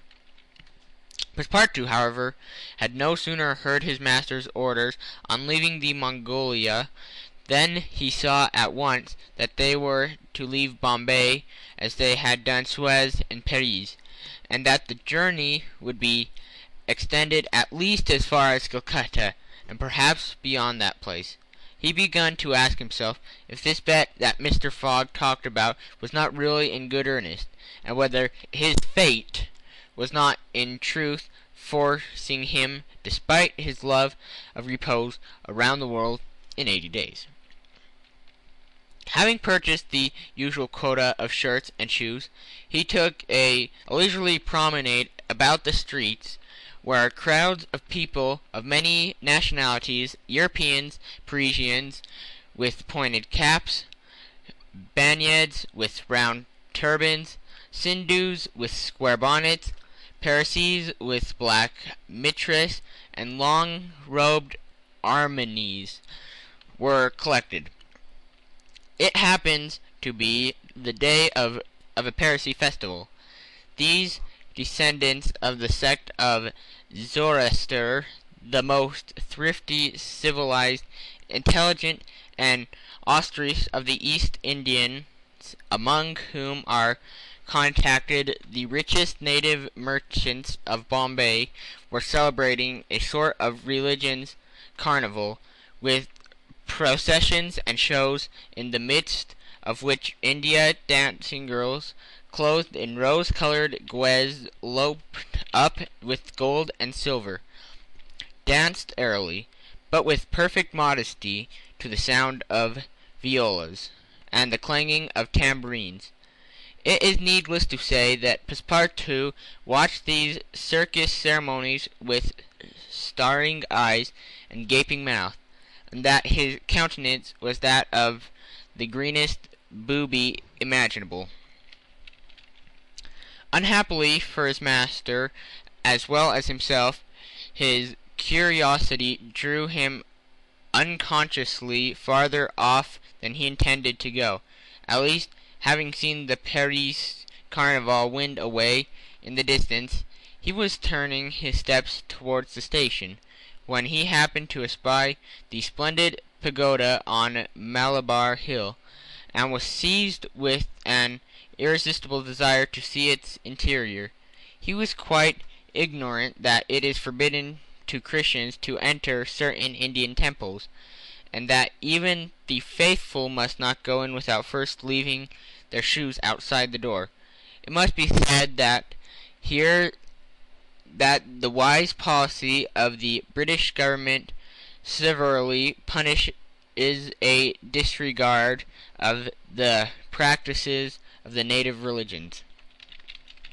Passepartout, however, thinking no harm, went in like a simple tourist, and was soon lost in admiration of the splendid Brahmin ornamentation which everywhere met his eyes, when of a sudden he found himself sprawling on the sacred flagging. He looked up to behold 3 enraged priests, who forthwith fell upon him, tore off his shoes, and began to beat him with loud savage exclamations. The agile Frenchman was soon upon his feet again, and lost no time in knocking down 2 of his long-gowned adversaries with his fists and vigorous application of his toes. Then, rushing out of the pagoda as fast as his legs could carry him, he soon escaped the 3rd priest by mingling with the crowd in the streets. At 5 minutes before 8, Passepartout, hatless, shoeless, and having in the squabble lost his package of shirts and shoes, rushed breathlessly into the station. Fix, who had followed Mr. Fogg to the station and saw that he was really going to leave Bombay, was there upon the platform. He had resolved to follow the supposed robber to Calcutta, and further if necessary. Passepartout did not observe the detective, who stood in an obscure corner, but Fix heard him relate his adventures in a few words to Mr. Fogg. "I hope that this will not happen again," said Phileas Fogg coldly, as he got into the train. Poor Passepartout, quite crestfallen, followed his master without a word. Fix was on the point of entering another carriage when an idea struck him which induced him to alter his plans. "No, I'll stay," muttered he. "An offense has been committed on Indian soil. I've got my man." Just then the locomotive gave a sharp screech, and the train passed out into the darkness of the night. End of Chapter 10. Chapter 11, in which Phileas Fogg secures a curious means of conveyance at a fabulous price. The train had started punctually. Among the passengers were a number of officers, government officials, and opium and indigo merchants, whose business called them to the eastern coast. Passepartout rode in the same carriage with his master, and a 3rd passenger occupied a seat opposite to them.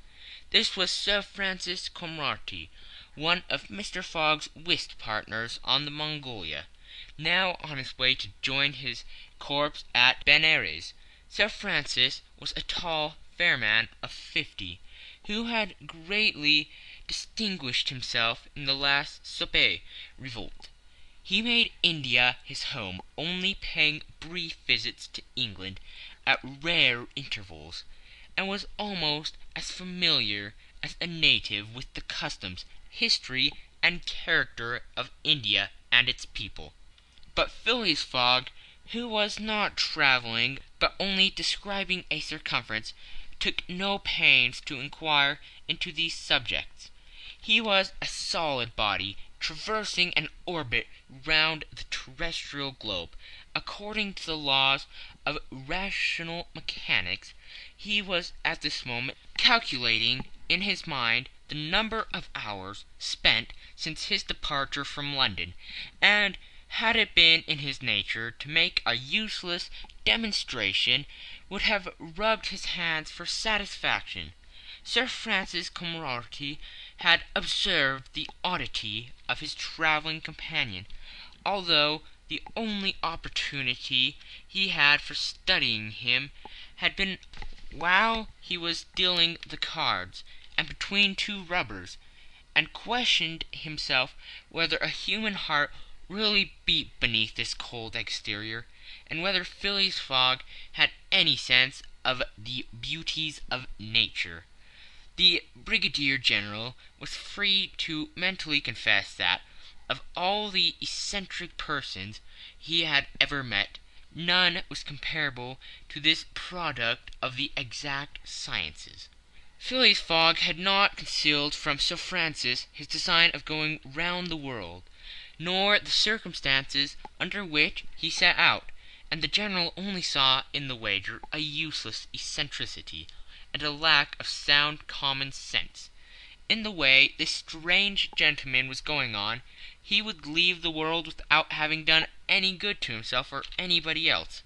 An hour after leaving Bombay, the train had passed the viaducts and the island of Calcutta, and had gone into the open country at Kalyan.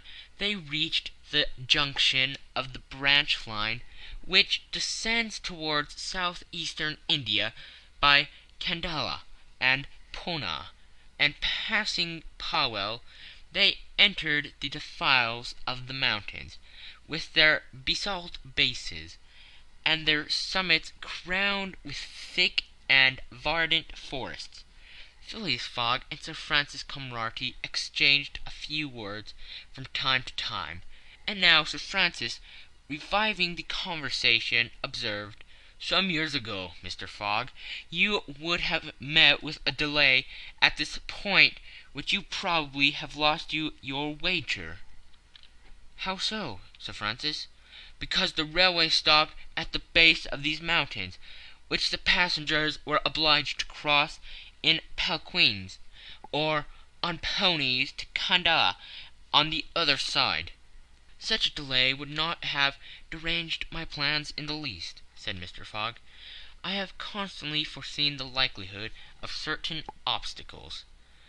"But, Mr. Fogg," pursued Sir Francis, "you run the risk of having some difficulties about this worthy fellow's adventure at the pagoda." Passepartout, his feet comfortably wrapped in his travelling blanket, was sound asleep, and did not dream that anybody was talking about him.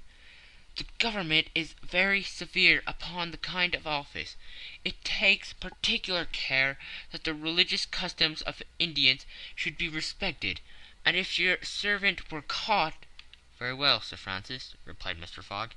"If he had been caught, he would have been condemned and punished, and then would have quietly returned to Europe. I don't see how this affair could have delayed his master." The conversation fell again.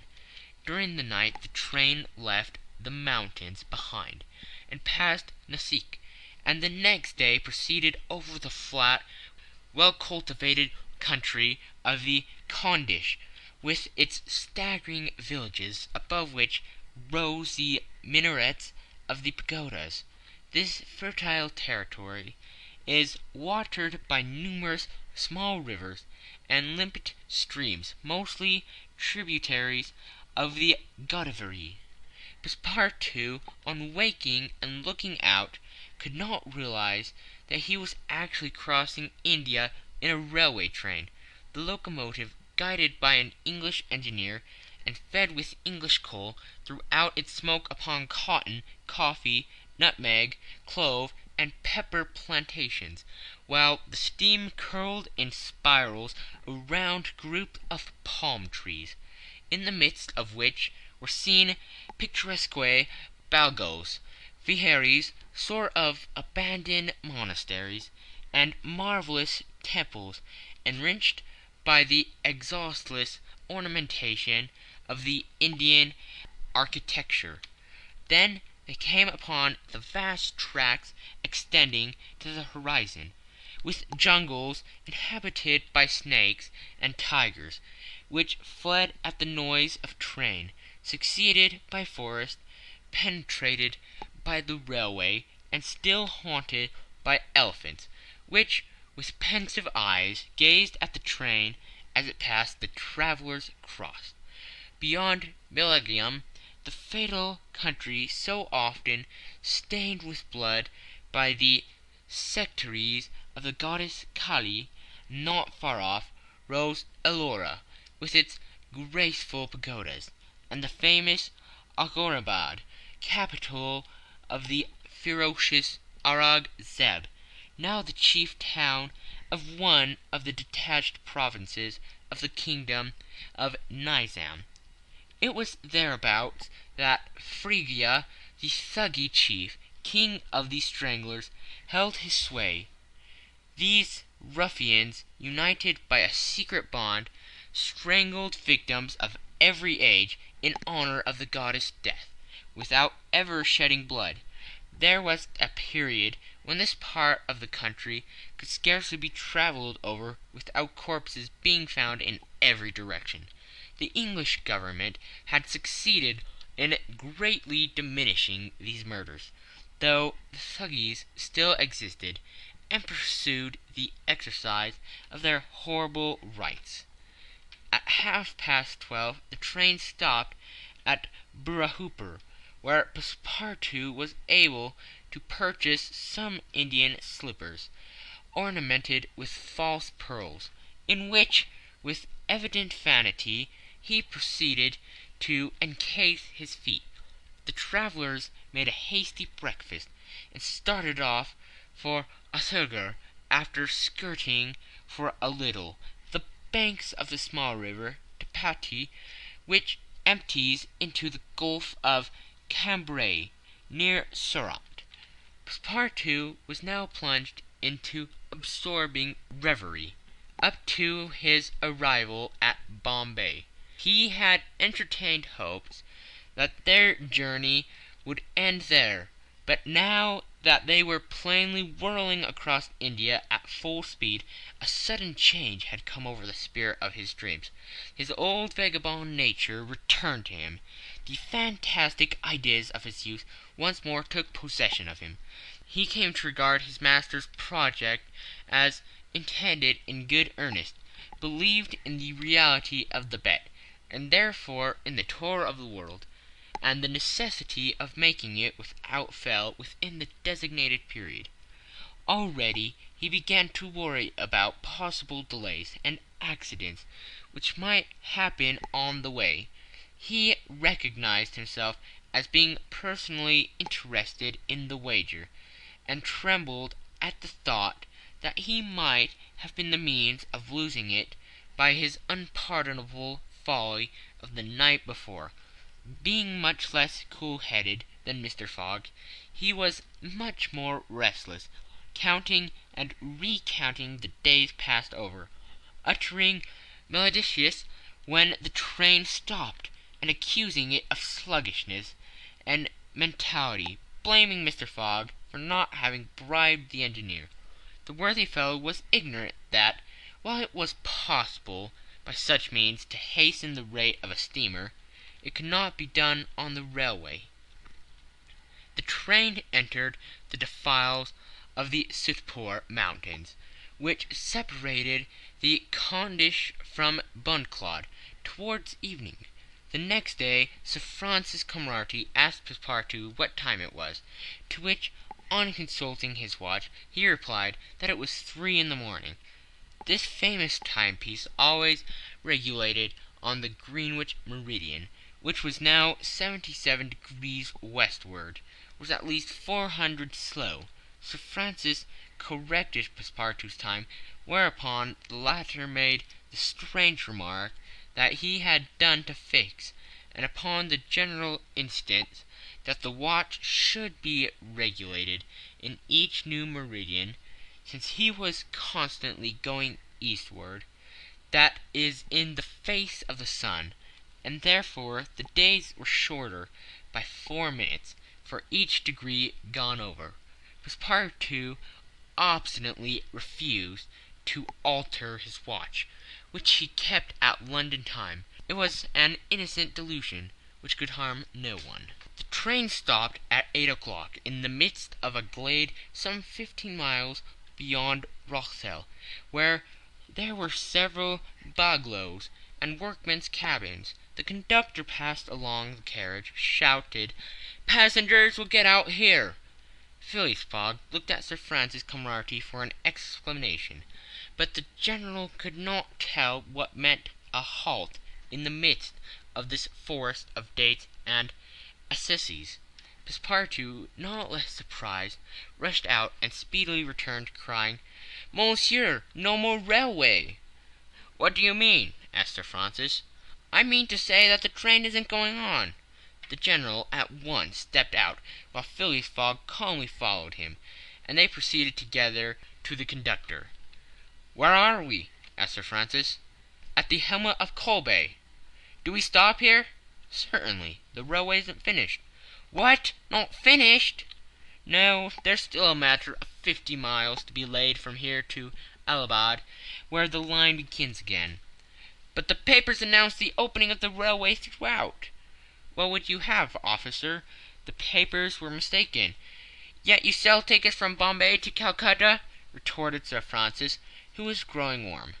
"No doubt," replied the conductor, "but the passengers know that they must provide means of transportation for themselves from Colby to Allahabad." Sir Francis was furious. Passepartout would willingly have knocked the conductor down, and did not dare to look at his master. "Sir Francis," said Mr. Fogg quietly, "we will, if you please, look about for some means of conveyance to Allahabad." "Mr. Fogg, this is dealing greatly to your disadvantage." "No, Sir Francis, it was foreseen." "What! You knew that the way—" "Not at all. But I knew that some obstacle or other would sooner or later arise on my route. Nothing, therefore, is lost. I have 2 days, which I have already gained, to sacrifice. A steamer leaves Calcutta for Hong Kong at noon on the 25th. This is the 22nd, and we shall reach Calcutta in time." There was nothing to say so confident a response. It was but too true that the railway came to a termination at this point. The papers were like some watches, which have a way of getting too fast, and had been premature in their announcement of the completion of the line.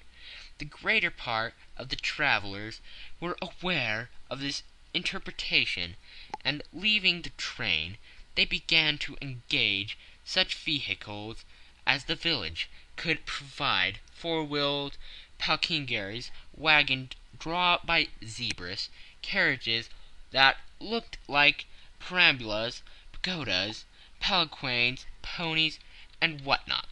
Mr. Fogg and Sir Francis Cromarty, after searching the village from end to end, came back without having found anything. "I shall go afoot," said Phileas Fogg. Passepartout, who had now rejoined his master, made a wry grimace as he thought of his magnificent but too frail Indian shoes. Happily he too had been looking about him, and after a moment hastened, said, "Monsieur, I think I have found a means of conveyance." "What?" "An elephant! An elephant that belongs to the Indian who lives but 100 steps from here." "Let's go and see the elephant," replied Mr. Fogg. They soon reached a small hut, near which, enclosed within some high palings, was the animal in question. An Indian came out of the hut, and at their request conducted them within the enclosure. The elephant, which its owners had reared not for a beast of burden, but for warlike purposes, was half domesticated. The Indian had begun already, by often irritating him, and feeding him every 3 months on sugar and butter, to impart to him a ferocity not in his nature. this method being often employed by those who train the Indian elephants for battle. Happily, however, for Mr. Fogg, the animal's instructions in this direction had not gone far, and the elephant still preserved his natural gentleness. Kiani, this was the name of the beast, could doubtless travel rapidly for a long time, and, in default of any other means of conveyance, Mr. Fogg resolved to hire him. But elephants are far from cheap in India, where they are becoming scarce, and males which alone are suitable for circus shows, and more sought especially, as but a few of them are domesticated. When therefore Mr. Fogg proposed to the Indian to hire Kiani, he refused point blank. Mr. Fogg persisted, offering the excessive sum of £10 an hour for the loan of the beast to Allahabad. Refused £20, refused also £40, still refused. Passepartout jumped at each advance, but the Indian declined to be tempted. Yet the offer was an alluring one, for supposing it took the elephant 15 hours to reach Allahabad, his owner would receive no less than £600 sterling. Phileas Fogg, without getting in the least flurried, then proposed to purchase the animal outright, at the first offering £1,000 for him. The Indian, perhaps thinking he was going to make a great bargain, still refused. Sir Francis Cromarty took Mr. Fogg aside, and begged him to reflect before he went any further, to which that gentleman replied that he was not in the habit of acting rashly, that a bet of £20,000 was at stake, that the elephant was absolutely necessary to him, and that he would secure him if he had to pay 20 times his value. Returning to the Indian, whose small sharp eyes, glistening with avarice, betrayed that with him it was only a question of how great a price he could obtain, Mr. Fogg offered first 1,200, and then 1,500, 1,800, 2,000 pounds. Passepartout, usually so rubicund, was fairly white with suspense. At 2,000 pounds the Indian yielded. "What a price, good heavens!" cried Passepartout, "for an elephant!" It only remained now to find a guide, which was comparatively easy. A young Parsee with an intelligent face offered his services, which Mr. Fogg accepted, promising so generous a reward as to materially stimulate his zeal. The elephant was led out and equipped. The Parsee, who was an accomplished elephant driver, covered his back with a sort of saddle cloth, and attached to each of his flanks some curiously uncomfortable howdahs. Phileas Fogg paid the Indian with some banknotes, which he extracted from the famous carpet-bag, a proceeding that seemed to deprive the poor Passepartout of his vitals.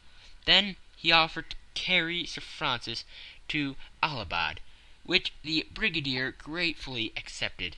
As one of the travellers, the more would not be likely to fatigue the gigantic beast. Provisions were purchased at Colby, and while Sir Francis and Mr. Fogg took the howdahs on either side, Passepartout got astride the saddle-cloth between them. The Parsee perched himself on the elephant's neck, and at 9 o'clock they set out from the village, the animal marching off through the dense forest of palms by the shortest cut. End of Chapter 11. Chapter 11, in which Phileas Fogg and his companions venture across the Indian forest, and what ensued. In order to shorten the journey, the guide passed to the left of the line where the railway was still in process of being built. This line, owing to the capricious turnings of the Vindhya mountains, did not pursue a straight course. The Parsee, who was quite familiar with the roads and paths in this district, declared that they would gain 20 miles by striking directly through the forest.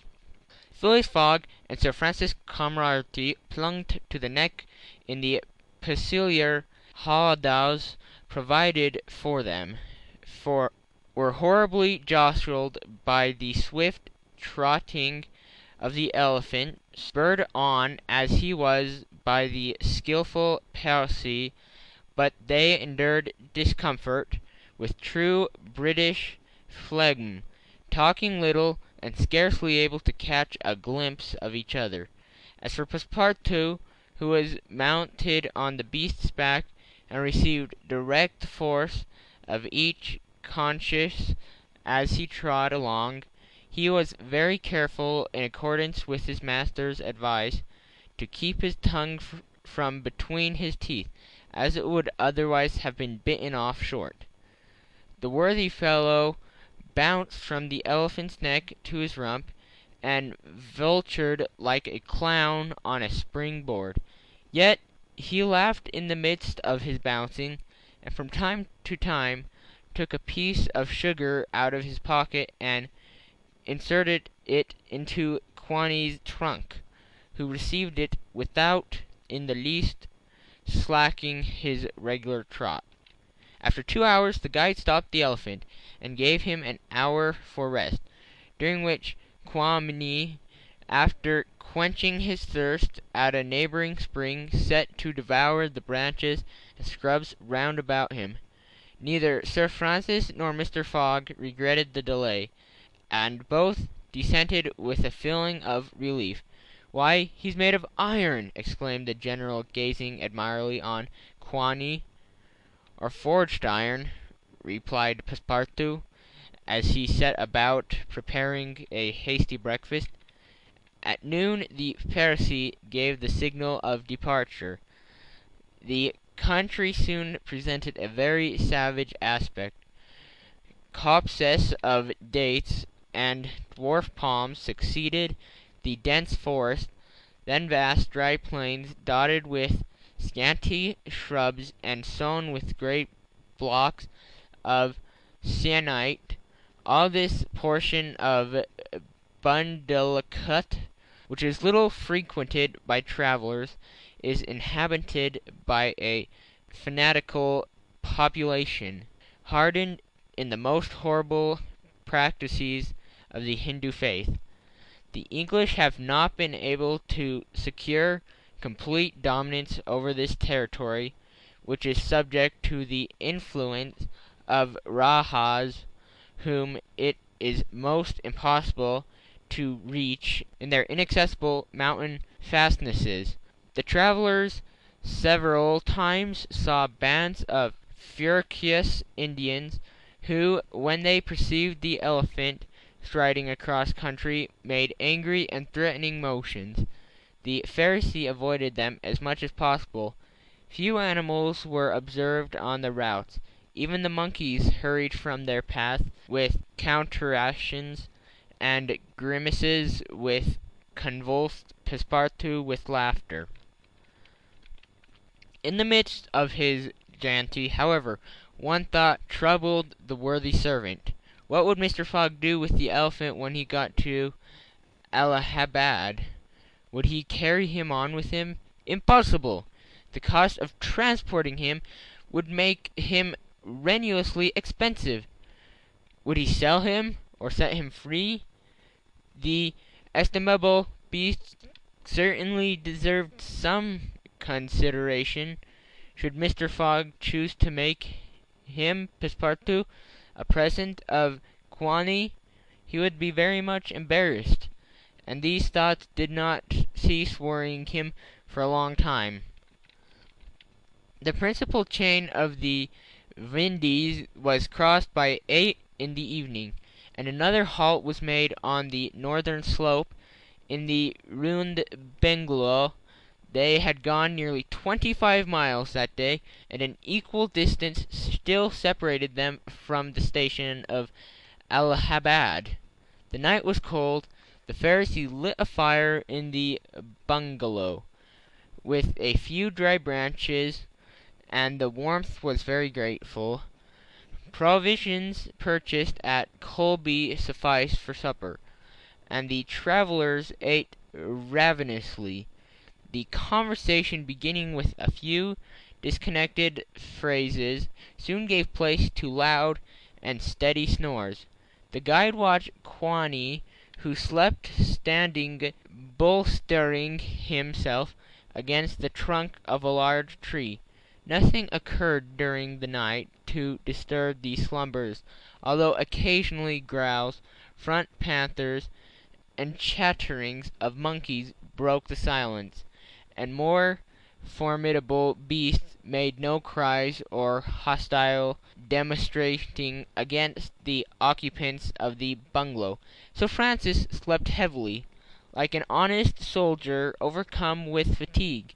Passepartout was wrapped in uneasy dreams of the bouncing of the day before. As for Mr. Fogg, he slumbered as peacefully as if he had been in his serried mansion in Savile Row. The journey was resumed at 6 in the morning. The guide hoped to reach Allahabad by evening. In that case, Mr. Fogg would only lose part of the 48 hours saved since the beginning of the tour. Quani, resuming his rapid gait, soon descended the lower spurs of Iwani, and towards noon they passed by the village of Kalingar, on the Kani, one of the branches of the Ganges. The guide avoided inhabited places, thinking it safer to keep the open country which lies along the first depressions of the basin of the great river. Allahabad was now only 12 miles to the northeast. They stopped under a clump of bananas, the fruit of which, as healthy as a bread and as succulent as cream, was amply partaken of and appreciated. At 2 o'clock the guide entered a thick forest, which extended several miles. He preferred to travel under cover of the woods. They had not as yet had any unpleasant encounters, and the journey seemed on the point of being successfully accomplished, when the elephant, becoming restless, suddenly stopped. It was then 4 o'clock. "What's the matter?" asked Sir Francis, putting out his head. "I don't know, officer," replied the Parsee, listening attentively to the confused murmur which came through the thick branches. The murmur soon became more distinct. It now seemed like a distant concert of human voices, accompanied by brass instruments. Passepartout was all eyes and ears. Mr. Fogg patiently waited without a word. The Pharisee jumped to the ground, fastened the elephant to a tree, and plunged into the thicket. He soon returned, saying, "A procession of Brahmins is coming this way. We must prevent their seeing us, if possible." The guide unloosed the elephant and led him into a thicket, at the same time asking the travellers not to stir. He held himself ready to bestride the animal at a moment's notice. Shoulder flight became necessary, but he eventually thought that the procession of the faithful would pass without perceiving them amid the thicket foliage, in which they were wholly concealed. The discordant tones of the voices and instruments drew near, and now droning the songs mingled with the sound of tambourines and cymbals. The head of the procession soon appeared beneath the trees, 100 paces away, and the strange figures who performed the religious ceremony were easily distinguished through the branches. First came the priests with mitres on their heads, and clothed in long robes.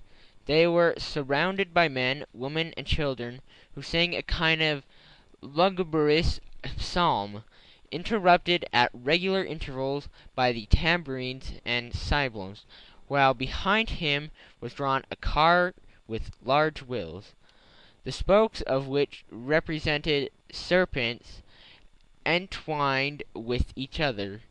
Upon the car, which was drawn by 4 richly caparisoned zebus, stood a hideous statue with 4 arms, a body columned a dull red with haggard eyes, dishevelled hair, protruding tongue, and lips tinted with betel.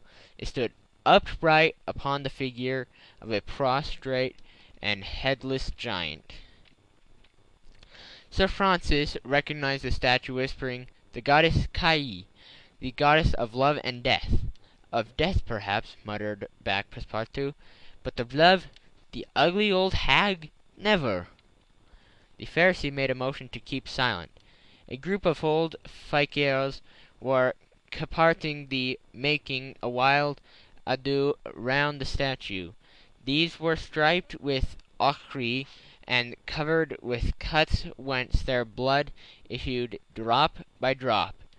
Stupid fanatics, who, in the great Indian ceremonies, still throw themselves under the wheels of Juggernaut. Some Brahms, clad in all sumptuousness of Oriental apparel, and leading a woman who faltered at every step, followed. This woman was young, and as fair as European. Her head and neck, shoulders, ears, arms, hands, and toes were loaded down with jewels and gems, with bracelets, earrings, and rings, while a tunic bordered with gold, covered with a light muslin robe, betrayed the outline of her form. The guards who followed the young woman presented a violent contrast to her, armed as they were with naked sabres hung to the waists, and long domestic pistols, and bearing a corpse on a palanquin. It was the body of an old man, gorgeously arrayed in the habiliments of a Rajah, wearing, as in life, a turban embroidered with pearls, a robe of tissue, of silk and gold, a scarf of cashmere sewed with diamonds, and the magnificent weapons of a Hindu prince. Next came the musicians, and a rearguard of capering fakirs, whose cries sometimes drowned the noise of the instruments. These closed the processions. Sir Francis watched the procession with a sad countenance, and turning to the guide, said, "A suttee." The Parisian nodded, and put his finger to his lips. The procession slowly wound under the trees, and soon its last ranks disappeared in the depths of the wood. The songs gradually died away. Occasional cries were heard in the distance, until at last all was silence again. Phileas Fogg had heard what Sir Francis said, and as soon as the procession had disappeared, asked, "What is a suttee?" "A suttee," returned the General, "is a human sacrifice, but a voluntary one. The woman you have just seen will be burned to-morrow at the dawn of day." "Oh, the scoundrels!" cried Passepartout, who could not repress his indignation. "And the corpse?" asked Mr. Fogg. "Is that of the Prince, her husband," said the guide, "an independent Rajah of Bundelkund." "Is it possible," resumed Mr. Fogg, his voice betraying not the least emotion, "that these barbarous customs still exist in India, and that the English have been unable to put a stop to them?" "These sacrifices do not occur in the larger portion of India," replied Sir Francis, "but we have no power over these savage territories, and especially here in Bundelkund. The whole district north of the Vindhyas is the theatre of incessant murders and pillage." "The poor wretch!" exclaimed Passepartout. "To be burned alive?" "Yes," returned Sir Francis, "burned alive; and if she were not, you cannot conceive what treatment she would be obliged to submit to from her relatives. They would shave off her hair, feed her on a scanty allowance of rice, treat her with contempt, she would be looked upon as an unclean creature, and would die in some corner, like a scurvy dog. The prospect of so frightful an existence drives these poor creatures to the sacrifice, much more than love or religion fanaticism. Sometimes, however, the sacrifice is really voluntary, and it requires the active interference of the government to prevent it. Several years ago, when I was living at Bombay, a young widow asked permission of the government to be burned along with her husband's body, but, as you may imagine, he refused. The woman left the town, took refuge with an independent Raja, and there carried out her self-devoted purpose. While Sir Francis was speaking, the guide shook his head several times, and now said, "The sacrifice which will take place tomorrow at dawn is not a voluntary one." "How do you know?" "Everybody knows about this affair in Bwanda." "But the wretched creature did not seem to be making any resistance," observed Sir Francis. "This was because they had intoxicated her with fumes of hemp and opium." "But where are they taking her?" "To the pagoda of Philea. 2 miles from here. She will pass the night there. And the sacrifice will take place tomorrow at the first light of dawn." The guide now led the elephant out of the thicket, and leapt upon his neck. Just at the moment that he was about to urge Quani forward with a peculiar whistle, Mr. Fogg stopped him, and turned to Sir Francis Cromarty, and said, "Suppose we save this woman." "Save the woman, Mr. Fogg? I've yet 12 hours to spare. I can devote them to that." "Why, you are a man of heart." "Sometimes," replied Phileas Fogg quietly, "when I have the time." End of Chapter 12. Chapter 13, in which Passepartout receives a new proof that fortune favors the brave. The project was a bold one, full of difficulty, perhaps impracticable. Mr. Fogg was going to risk life, or at least liberty, and therefore the success of his tour. But he did not hesitate, and he found in Sir Francis Cromarty an enthusiastic ally. As for Passepartout, he was ready for anything that might be proposed. His master's idea charmed him. He perceived a heart, a soul under that icy exterior. He began to love Phileas Fogg. There remained the guide. What course would he adopt? Would he not take part with the Indians, in default of his assistance? It was necessary to be assured of his neutrality. Sir Francis frankly put the question to him. "Officers," replied the guide, "I am a Parsee, and that woman is a Parsee. Command me as you will." "Excellent," said Mr. Fogg. "However," resumed the guide, "it is certain not only that we should risk our lives, but horrible torture, if we are taken." "This is foreseen," replied Mr. Fogg. "I think we must wait till night before acting." "I think so," said the guide. The worthy Indian gave some account of the victim, who, he said, was a celebrated beauty of the Parsee race, and that daughter of a wealthy Bombay merchant. She had received a thoroughly English education in that city, and from her manners and intelligence would be thought an European. Her name was Iota. Left an orphan, she was married against her will to the old Raja of Bundklad, and knowing the fate that awaited her, she escaped, was retaken, and devoted by the Raja's relatives, who had an interest in her death, the sacrifice from which it seemed she could not escape. The Parsee's narrative only confirmed Mr. Fogg and his companions in their genuine design. It was decided that the guide should direct the elephant towards the pagoda of Pelagia, which he accordingly approached as quickly as possible.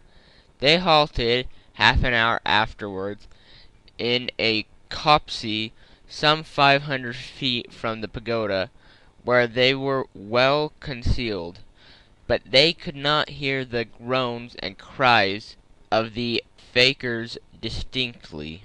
They then discussed the means of getting at the victim.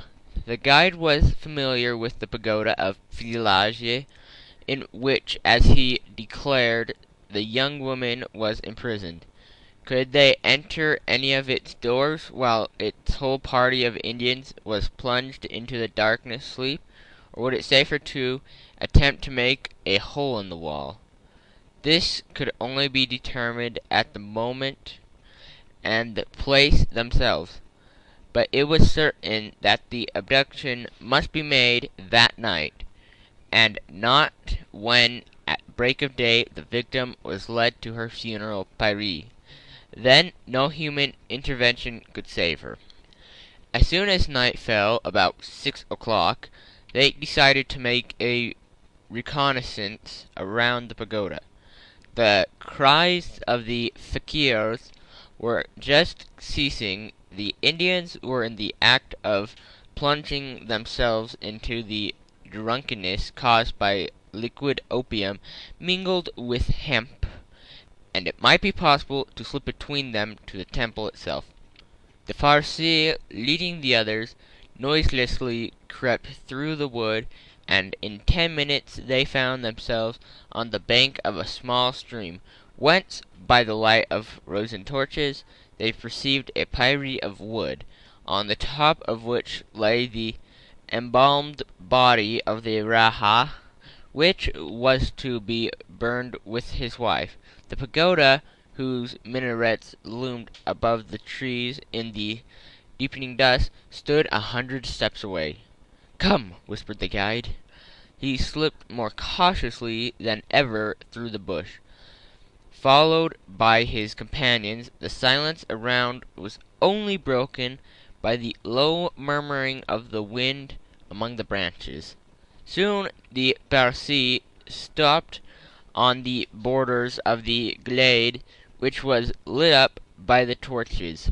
The ground was covered by groups of the Indians, motionless in their drunken sleep. It seemed to a battlefield strewn with the dead. Men, women, and children lay together. In the background, among the trees, the pagoda of Filija loomed distinctly, much to the guide's disappointment. The guards of the Riaha, lighted by torches, were watching at the doors, and marching to and fro with naked soubrettes. Probably the priests, too, were watching within. The Parsi, now convinced that it was impossible to force an entrance to the temple, advanced no further, but led his companions back again. Phileas Fogg and Sir Francis Cromarty also saw that nothing could be attempted in that direction. They stopped and engaged in a whisper colloquy. "It is only 8 now," said the brigadier, "and these guards may also go to sleep." "It is not impossible," returned the Parsi. They lay down at the foot of the tree. He waited. The time seemed long. The guide ever and anon left them to take an observation on the edge of the wood, but the guards watched steadily by the glare of the torches, and a dim light crept through the windows of the pagoda. They waited till midnight, but no change took place among the guards, and it became apparent that their yielding to sleep could not be counted on. The other plan must be carried out. An opening in the walls of the pagoda must be made. It remained to ascertain whether the priests were watching by the side of their victim as assiduously as were the soldiers at the door.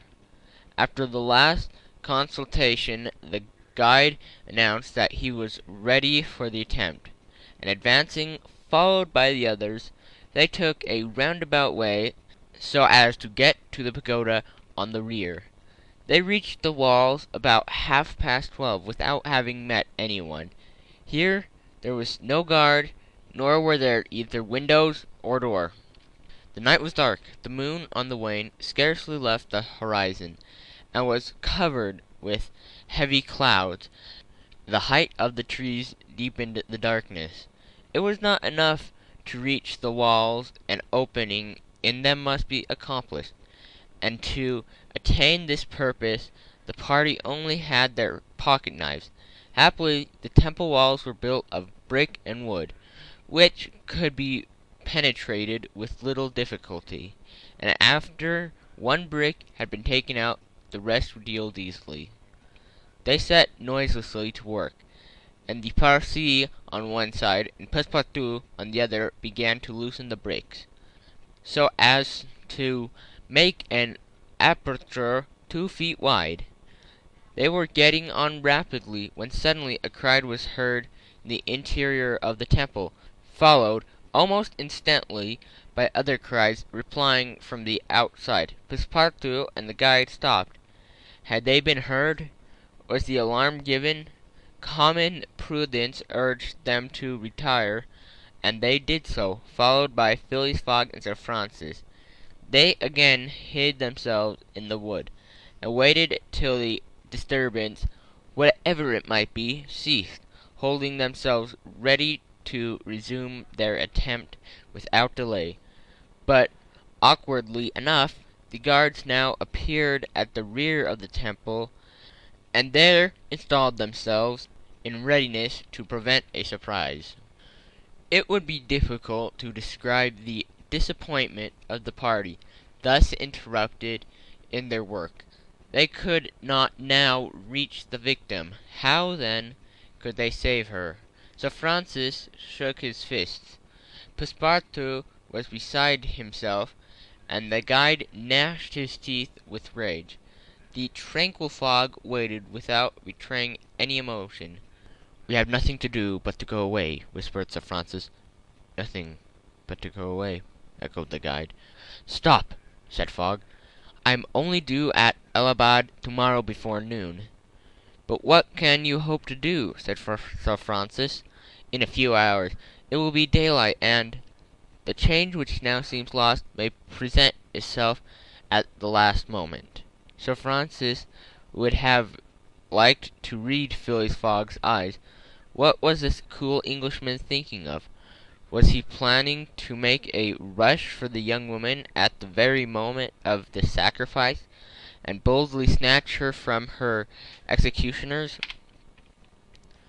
This would be utter folly, and it was hard to admit that Fogg was such a fool. Sir Francis consented, however, to remain to the end of this terrible drama. The guide led them up to rear of the glade, where they were able to observe the sleeping groups. Meanwhile, Passepartout, who had perched himself on the lower branches of the trees, was resolving an idea which had at first struck him like a flash, and which was now firmly lodged in his brain. He had commenced by saying to himself, "What folly!" and then he repeated, "Why not, after all? It's a chance, perhaps, the only one." And with such thoughts, thinking thus, he slipped with the suppleness of a serpent to the lowest branches, the ends of which bent almost to the ground. The hours passed, and the lighter shades now announced the approach of day, though it was not yet light. This was the moment the slumbering multitude became animated. The tambourine sounded, songs and cries arose. The hour of the sacrifice had come. The doors of the pagoda swung open, and the bright light escaped from its interior, in the midst of which Mr. Fogg and Sir Francis espied the victim. She seemed, having shaken off the stupor of intoxication, to be striving to escape from her executioner. Sir Francis' heart throbbed, and convulsively seizing Mr. Fogg's hand, found in it an open knife. Just at this moment the crowd began to move. This young woman had again fallen into a stupor caused by the fumes of hemp, and passed among the fakirs, who escorted her with their wild religious cries. Phileas Fogg and his companions mingled in the rear ranks of the crowd, followed, and in 2 minutes they reached the banks of the stream, and stopped 50 paces from the pyre, upon which still lay the Rajah's corpse. In the semi-obscurity they saw the victim quite senseless, stretched out beside her husband's body. Then a torch was brought, and the wood, heavily soaked with oil, instantly took fire. At this moment Sir Francis and the guide seized Phileas Fogg, who, in an instinct of mad generosity, was about to rush upon the pyre, but he had quickly pushed them aside, when the whole scene suddenly changed. A cry of terror arose. The whole multitude prostrated themselves, terror-stricken, on the ground. The old Rajah was not dead. Then, since he arose of a sudden, like a spectre, took up his wife in his arms, and descended from the pyre in the midst of clouds of smoke, which only heightened his ghostly appearance. Fakirs and soldiers and priests, seized with instant terror, lay there with their faces on the ground, not daring to lift their eyes and behold such a prodigy. The inanimate victim was borne along by the vigorous arms which supported her, and which she did not seem in the least to burden. Mr. Fogg and Sir Francis stood erect. The Parsi bowed his head, and Passepartout was, no doubt, scarcely less stupefied. The resuscitated Rajah approached Sir Francis and Mr. Fogg, and in an abrupt tone said, "Let us be off." It was Passepartout himself, who had slipped upon the pyre in the midst of the smoke, profited by the still overhanging darkness, had delivered the young woman from death. It was Passepartout who, playing his part with a happy audacity, had passed through the crowd amid the general terror. A moment after all 4 of the party had disappeared in the woods, an elephant was bearing them away at a rapid pace, but the cries and noise and a ball which whizzed through Phileas Fogg's hat apprised them that the trick had been discovered. The old Rajah's body indeed now appeared upon the burning pyre, and the priests, recovered from their terror, perceived that an abduction had taken place. They hastened into the forest, followed by the soldiers, who fired a volley after the fugitives, but the latter rapidly increased the distance between them, and ere long found themselves beyond the reach of the bullets and arrows. End of chapter 13. Chapter 14, in which Phileas Fogg descends the whole length of the beautiful valley of the Ganges without ever thinking of seeing it. The rash exploit had been accomplished, and for an hour Passepartout laughed gaily at his successes. Sir Francis pressed the worthy fellow's hand, and his master said, "Well done," which from him was high commendation, at which Passepartout replied that all the credit of the affair belonged to Mr. Fogg. As for him, he had only been struck with a queer idea, and he laughed to think that for a few moments he, Passepartout, the ex-gymnast, ex-surgeon, Firmin, had been the spouse of a charming woman, a venerable, embalmed Rajah. As for the young Indian woman, she had been unconscious throughout of what was passing, and now, wrapped up in a travelling blanket, was reposing in one of the howdahs. The elephant, thanks to the skilful guidance of the Parsi was advancing rapidly through the still darksome forest, and an hour after leaving the pagoda had crossed a vast plain. They made a halt at 7 o'clock, the young woman being still in a state of complete prostration. The guide made her drink a little brandy and water, but the drowsiness which stupefied her could not yet be shaken off. Sir Francis, who was familiar with the effects of the intoxication produced by the fumes of hemp, reassured his companions on her account, but he was more disturbed at the prospect of her future fate. He told Phileas Fogg that, should Aouda remain in India, she would invariably fall again into the hands of her executioners. These fanatics were scattered throughout the country, and would, despite the English policy, recover their victim at Madras, Bombay, or Calcutta. She would only be safe by quitting India forever. Phileas Fogg replied that he would reflect upon the matter.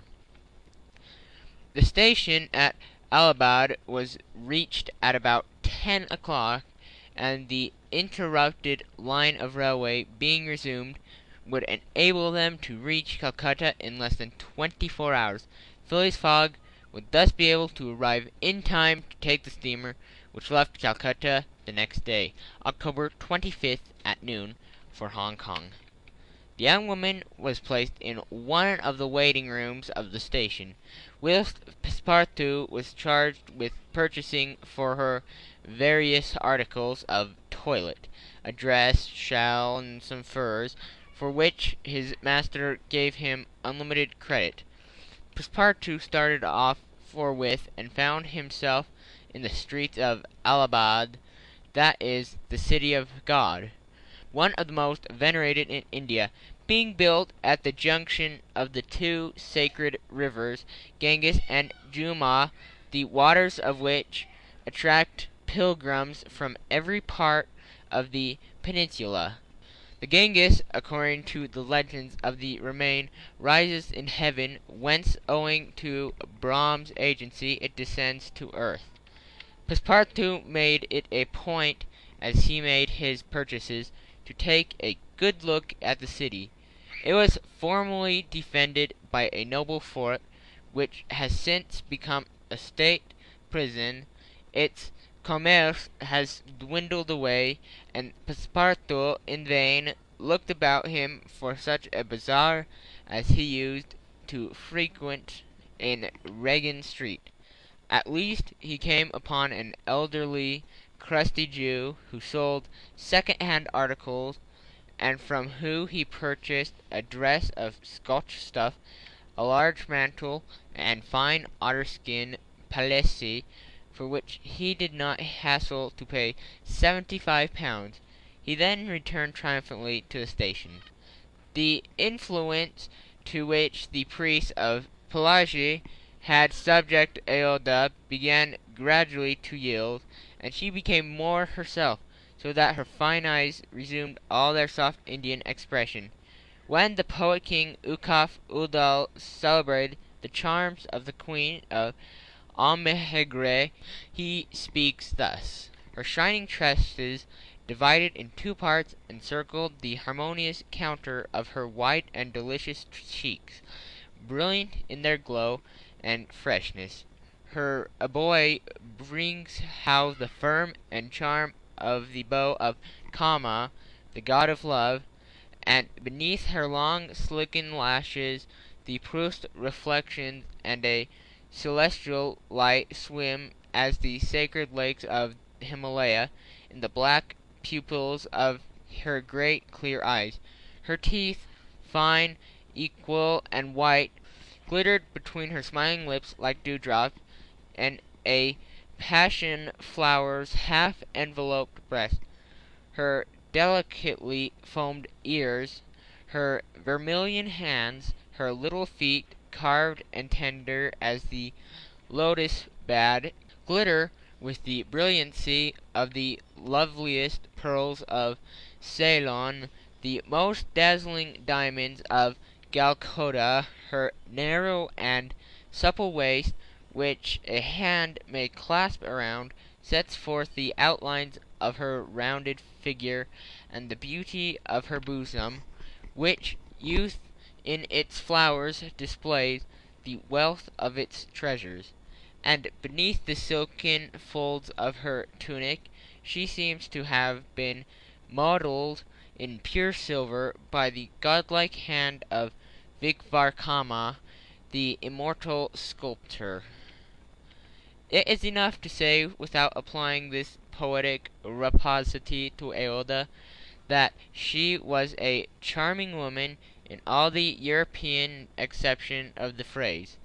She spoke English with great purity, and the guide had not exaggerated in saying that the young Parsi had been transformed by her bringing up. The train was about to start from Allahabad, and Mr. Fogg proceeded to pay the guide the price agreed upon for his service, and not a farthing more, which astonished Passepartout, who remembered all that his master owed to the guide's devotion. He had indeed risked his life in the adventure of Pija, and if he should be caught afterwards by the Indians, he would with difficulty escape their vengeance. Quani also must be disposed of. What should be done with the elephant, which had been so dearly purchased? Phileas Fogg had already determined this question. Parsi, said he to the guide, you have been serviceable and devoted. I have paid you for your service, but not for your devotion. Would you like to have this elephant? He is yours. The guide's eyes glistened. Your honour is giving me a fortune, cried he. Take him, guide, returned Mr. Fogg, and I shall still be your debtor. Good, exclaimed Passepartout. Take him, friend. Quani is a brave and faithful beast. And going up to the elephant, he gave him several lumps of sugar, saying, Here, Quani, here, here. The elephant grunted out his satisfaction, and clasping Passepartout around the waist with his trunk, lifted him as high as his head. Passepartout, not in the least alarmed, caressed the animal, which replaced him gently on the ground. Soon after, Phileas Fogg, Sir Francis Cromarty, and Passepartout, installed in a carriage with Aouda, who had the best seat, were whirling at full speed towards Benares. It was a run of 80 miles, and was accomplished in 2 hours. During the journey the young woman fully recovered her senses. What was her astonishment to find herself in this carriage on the railway, dressed in European habiliments, and with travellers who were quite strangers to her. Her companions first set about fully recovering her with a little liquor, and then Sir Francis narrated to her what had passed, dwelling upon the courage with which Phileas Fogg had not hastened to risk his life to save her, and recounting that happy sequel of the venture that resulted of Passepartout's rash idea. Mr. Fogg said nothing, while Passepartout, abashed, kept repeating that it wasn't worth telling. Aouda pathetically thanked her deliverers, rather with tears than words. Her fine eyes interpreted her gratitude better than her lips. Then, as her thoughts strayed back to the scene of the sacrifice, and recalled the dangers which still menaced her, she shuddered with terror.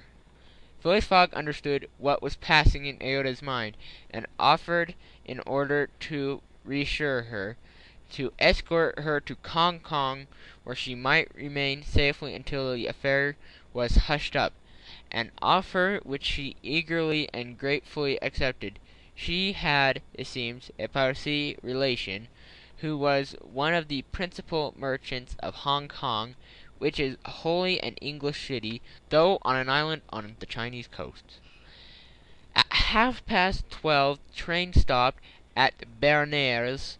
The Brahmin legends asserted that this city is built on the site of the ancient Kasi, which, like Mahomet's tomb, was once suspended between heaven and earth, though the Benares of today, which the Orientalists call the Athens of India, stands quite unpoetically on the solid earth. Passepartout caught glimpses of its brick houses and clay huts, giving an aspect of desolation to the place as the train entered it.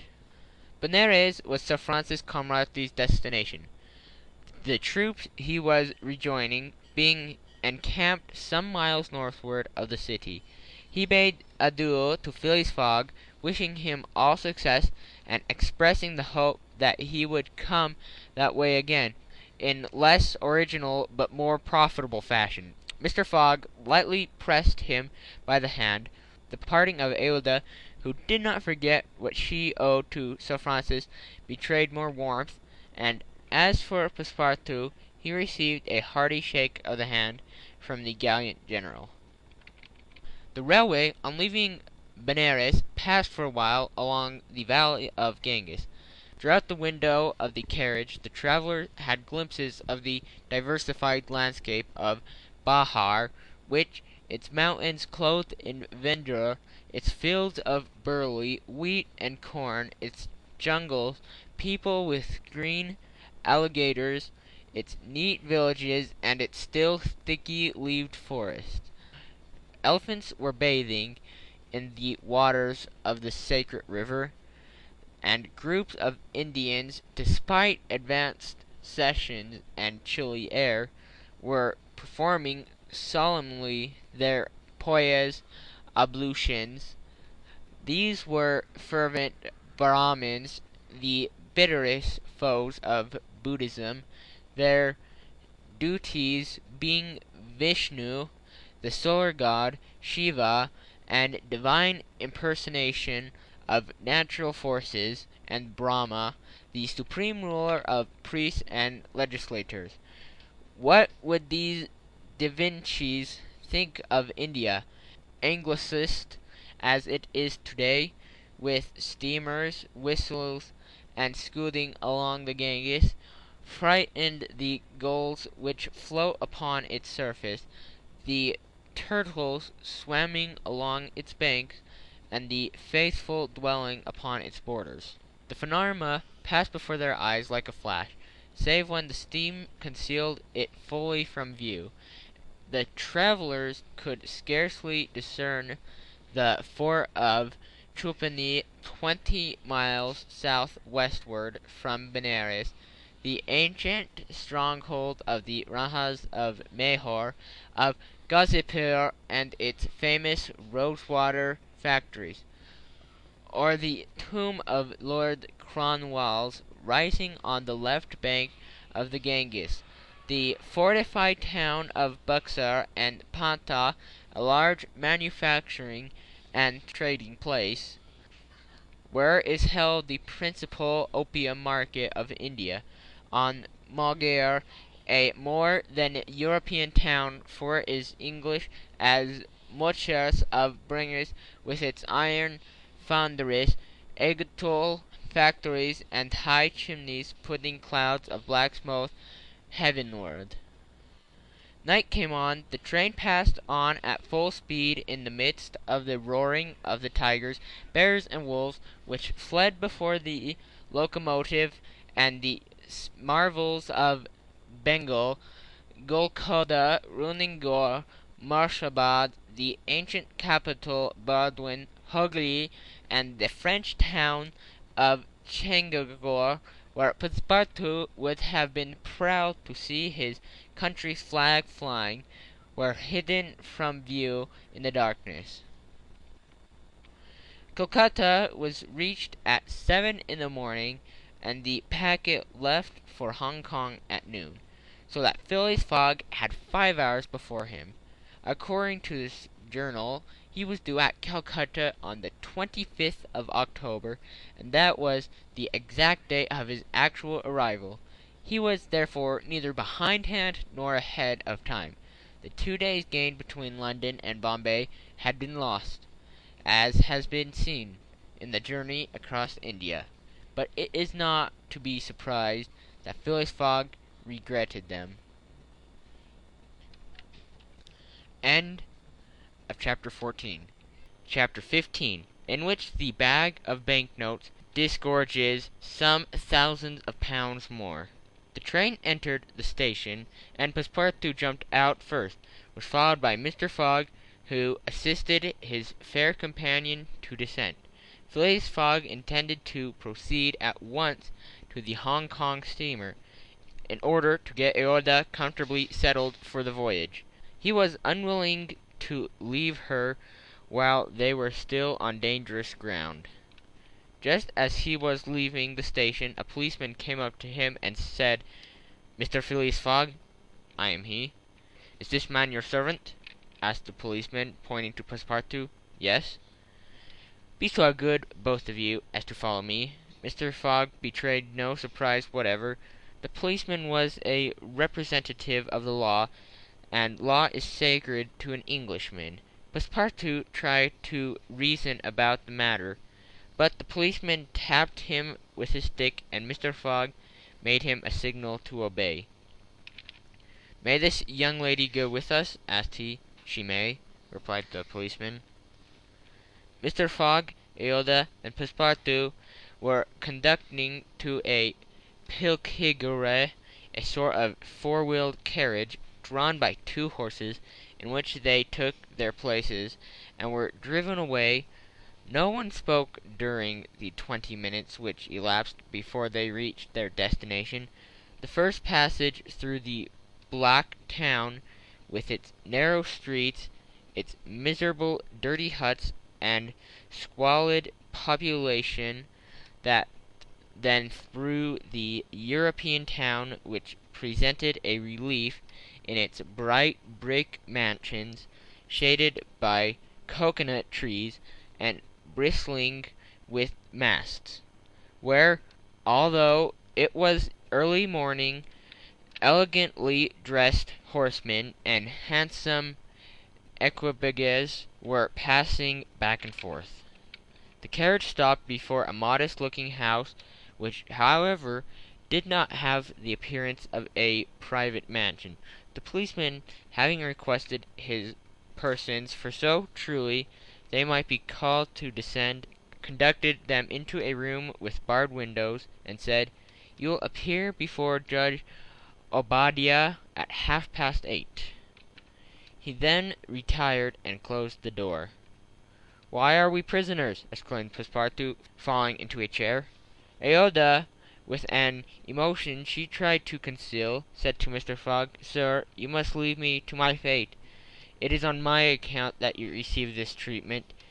It is for having saved me." Phileas Fogg contented himself with saying that it was impossible. It was quite unlikely that he should be arrested for preventing a sortie. The complainants would not dare present themselves with such a charge. There was some mistake. Moreover, he would not in any event abandon Aouda, but would escort her to Hong Kong. "But the steamer leaves at noon," observed Passepartout nervously. "We shall be on board by noon," replied his master placidly. It was said so positively that Passepartout could not help muttering to himself, "Parbleu, that's certain. Before noon we should be on board." But he was by no means reassured. At 8:30 the door opened.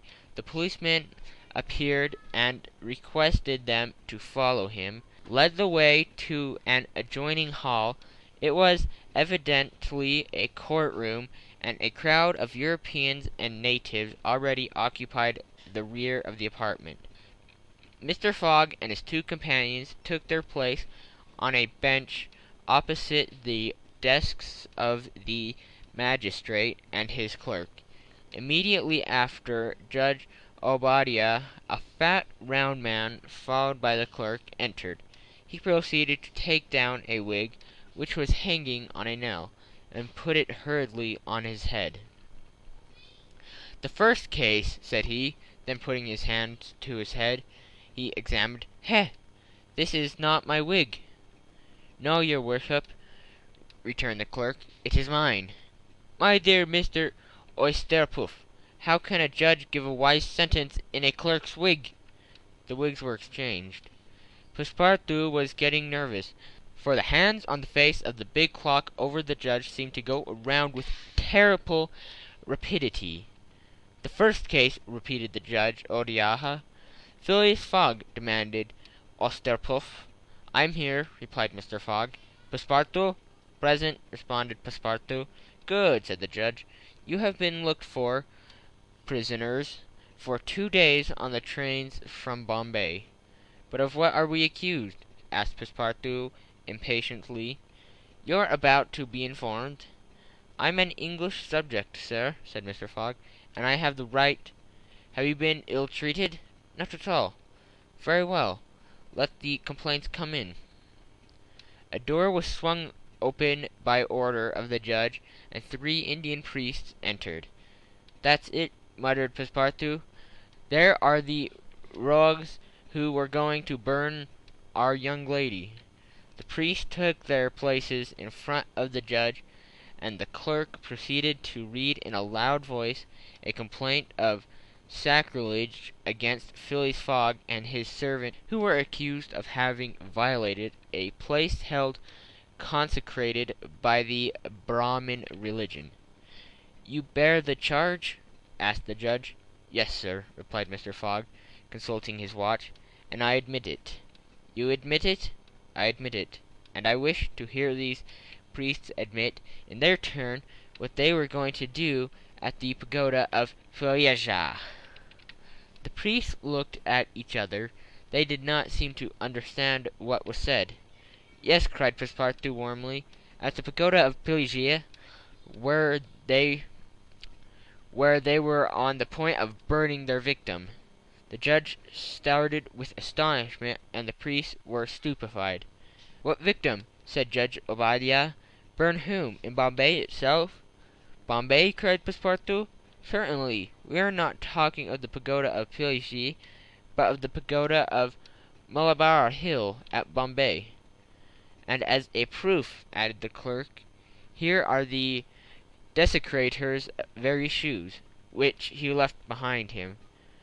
Whereupon he placed a pair of shoes on his desk. "My shoes!" cried Passepartout, in his surprise, permitting this imprudent exclamation to escape him. The confession of master and man, who had quite forgotten the affair at Bombay, for which they were not detained at Calcutta, may be imagined. Fix, the detective, had foreseen the advantage which Passepartout's escapada gave him, and delaying his departure for 12 hours, had consulted the priests of Malabar Hill. Knowing that the English authorities dealt very severely with the kind of misdemeanor, he promised them a goodly sum in damages, and sent them forward to Calcutta by the next train. Owing to the delay caused by the rescue of the young widow, Fix and the priest reached the Indian capital before Mr. Fogg and his servant.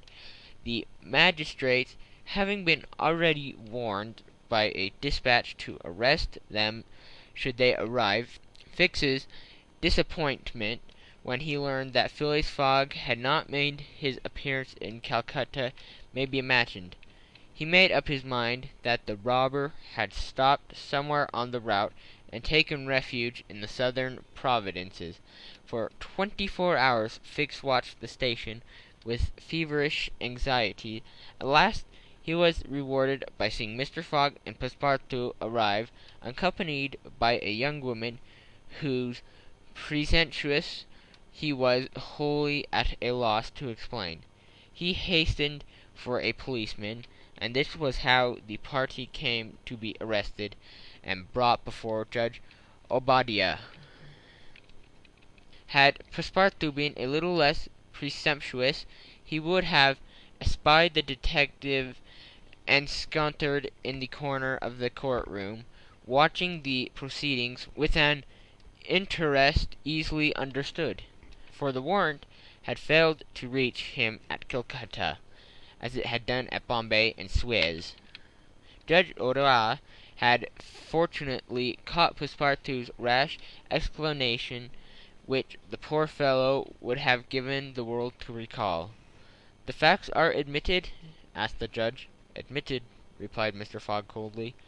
"As much as the English law protects equality and sternly the religions of the Indian people, and as the man Passepartout has admitted that he violated the sacred pagoda of Malabar Hill at Bombay on the 20th of October, I condemn this said Passepartout to imprisonment for 15 days and a fine of £300.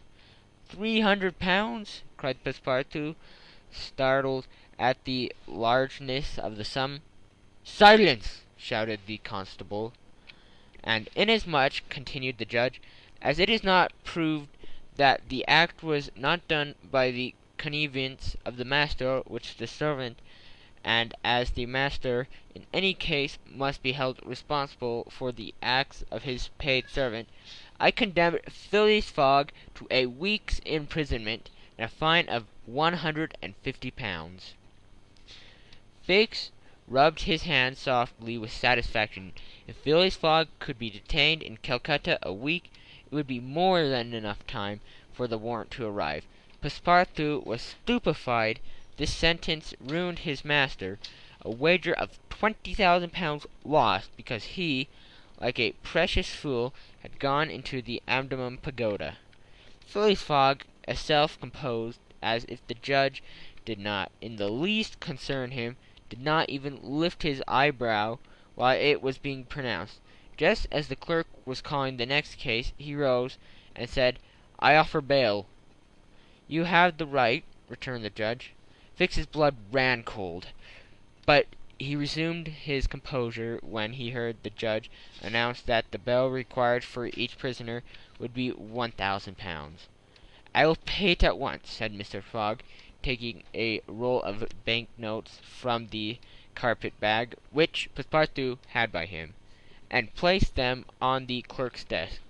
"This sum will be restored to you upon release from prison," said the judge. "Meanwhile, you are liberated on bail." "Come," said Phileas Fogg to his servant. "But let them at least give me back my shoes," cried Passepartout angrily. "Ah, these are pretty dear shoes," he muttered, as they were handed to him. "More than £1,000 apiece. Besides, they pinch my feet." Mr. Fogg, offering his arm to Aouda, then departed, followed by the crestfallen Passepartout. Fix still nourished hopes that the robber would not, after all, leave the £2,000 behind him, but would decide to serve out his week in jail, and issued forth on Mr. Fogg's traces. That gentleman took a carriage, and the party were soon landed on one of the quays. The Rangoon was moored half a mile off in the harbour, its signal of departure hoisted at the masthead. 11 o'clock was striking. Mr. Fogg was an hour in advance of time. Fix saw them leave the carriage and push off in a boat for the steamer, and stamped his feet with disappointment.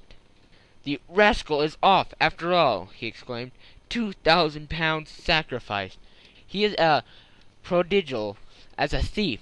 I'll follow him to the end of the world if necessary, but at the rate he's going, the stolen money will soon be exhausted." The detective was not far wrong in making this conjecture, since leaving London, what with travelling expenses, bribes, the purchase of the elephant, bail, and fines, Mr. Fogg had already spent more than £5,000 on the way, and the percentage of the sum recovered from the bank robber promised to the detectives was rapidly diminishing. End of chapter 15. Chapter 16, in which Fix does not seem to understand in the least what is said to him. The Rangoon, one of the Peninsular and Oriental Company's boats plying in the Chinese and Japanese seas, was a screw steamer. built of iron, weighing about 1,770 tons, and with engines of 400 horsepower. She was as fast, but not as well fitted up, as the Mongolia, and Aouda was not as comfortably provided for on board of her as Phileas Fogg could have wished. However, the trip from Calcutta to Hong Kong only comprised some 3,500 miles, occupying from 10 to 12 days, and the young woman was not difficult to please.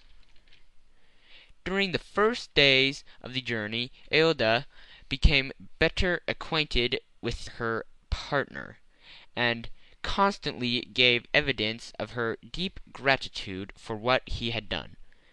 The phlegmatic gentleman listened to her appreciatively, at least with coldness, neither his voice nor his manner betraying the slightest emotion, but he seemed to be always on the watch that nothing should be wanting to Aouda's comfort.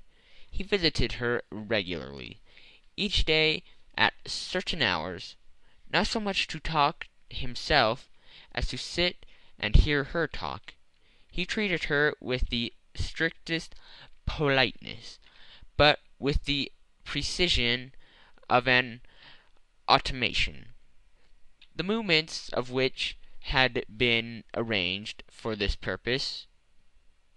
Aouda did not quite know what to make of him, though Passepartout had given her some hints of his master's eccentricity, and made her smile by telling her of the wager which was sending him round the world.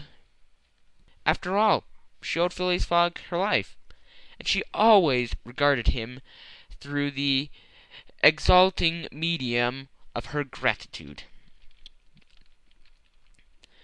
Aouda confirmed the Parsee's guide's narrative of her touching history. She did, indeed, belong to the highest of the native races of India. Many of the Parsee merchants have made great fortunes there by dealing in cotton, and one of them, Sir Jamotsi Jejebnoi, was made a baronet by the English government. Aouda was a relative of this great man, and it was his cousin Jeje whom she hoped to join at Hong Kong. Whether she would find a protector in him she could not tell, but Mr. Fogg eased to calm her anxieties, and to assure her that everything would be mathematically, he used the very word, arranged.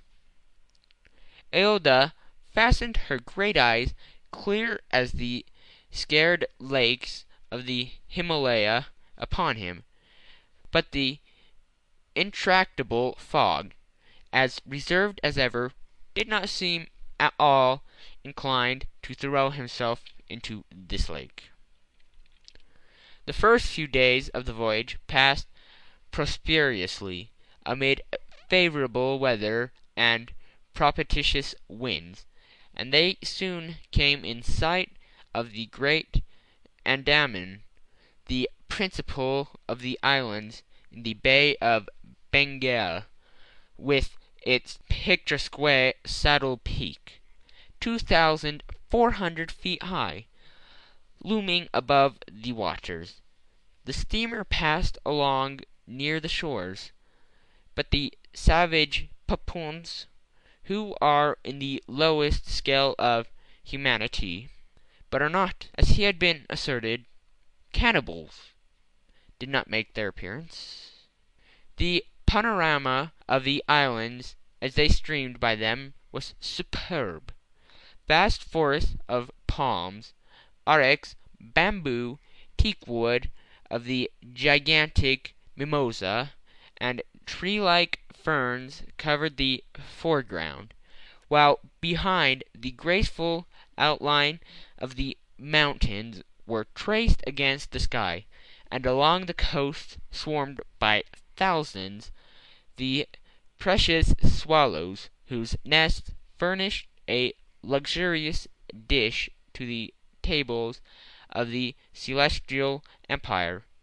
The varied landscape afforded by the Andaman Islands was soon passed, however, and the Ragoon rapidly approached the Straits of Malacca, which gave the access to the China Seas. What was Detective Fix so unluckily drawn one from country to country, doing all this while?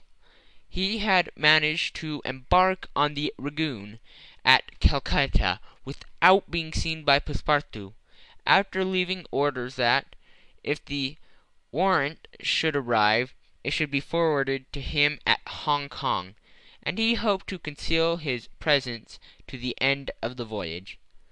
It would have been difficult to explain why he was on board, without awakening Passepartout's suspicions, who thought him still at Bombay, but necessity impelling him nevertheless to renew his acquaintance with the worthy servant, as will be seen. All the detective's hopes and wishes were now centered on Hong Kong, for the steamer's stay at Singapore would be too brief to enable him to take any steps there. The rest must be made at Hong Kong, or the robber would probably escape him forever. Hong Kong was the last English ground on which he could set foot. Beyond, China, Japan, America offered to Fogg an almost certain refuge, if the warrant should at least make its appearance at Hong Kong. Fix could arrest him and give him into the hands of the local police, and there would be no further trouble. But beyond Hong Kong, a simple warrant would be of no avail.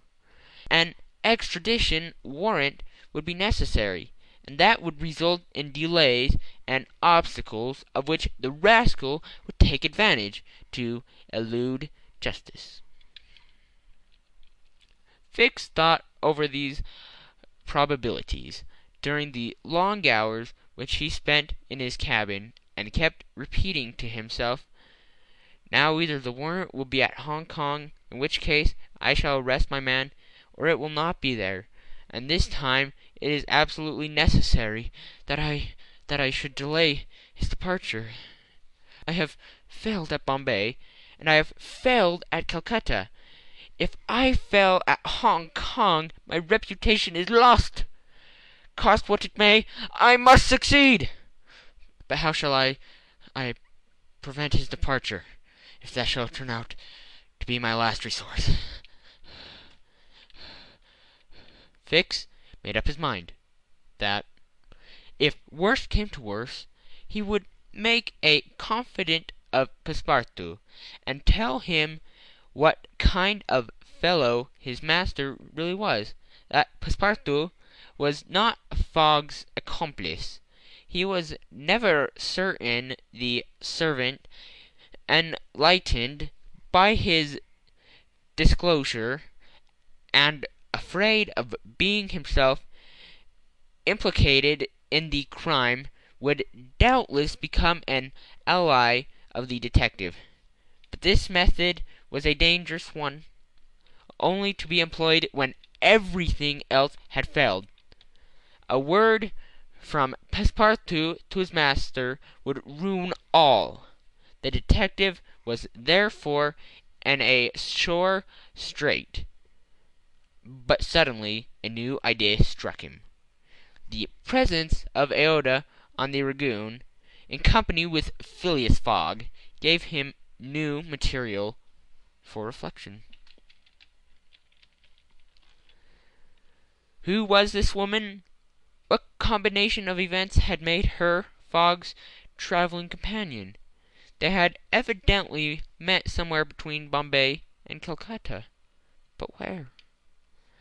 How they met accidentally, or had Fogg gone into the interior purposely in quest of this charming damsel. Fix was fairly puzzled. He asked himself whether there had not been a wicked elopement, and this idea so impressed itself upon his mind that he determined to make use of this supposed intrigue, whether the young woman were married or not. He would be able to create such difficulties for Mr. Fogg at Hong Kong that he could not escape by paying any amount of money.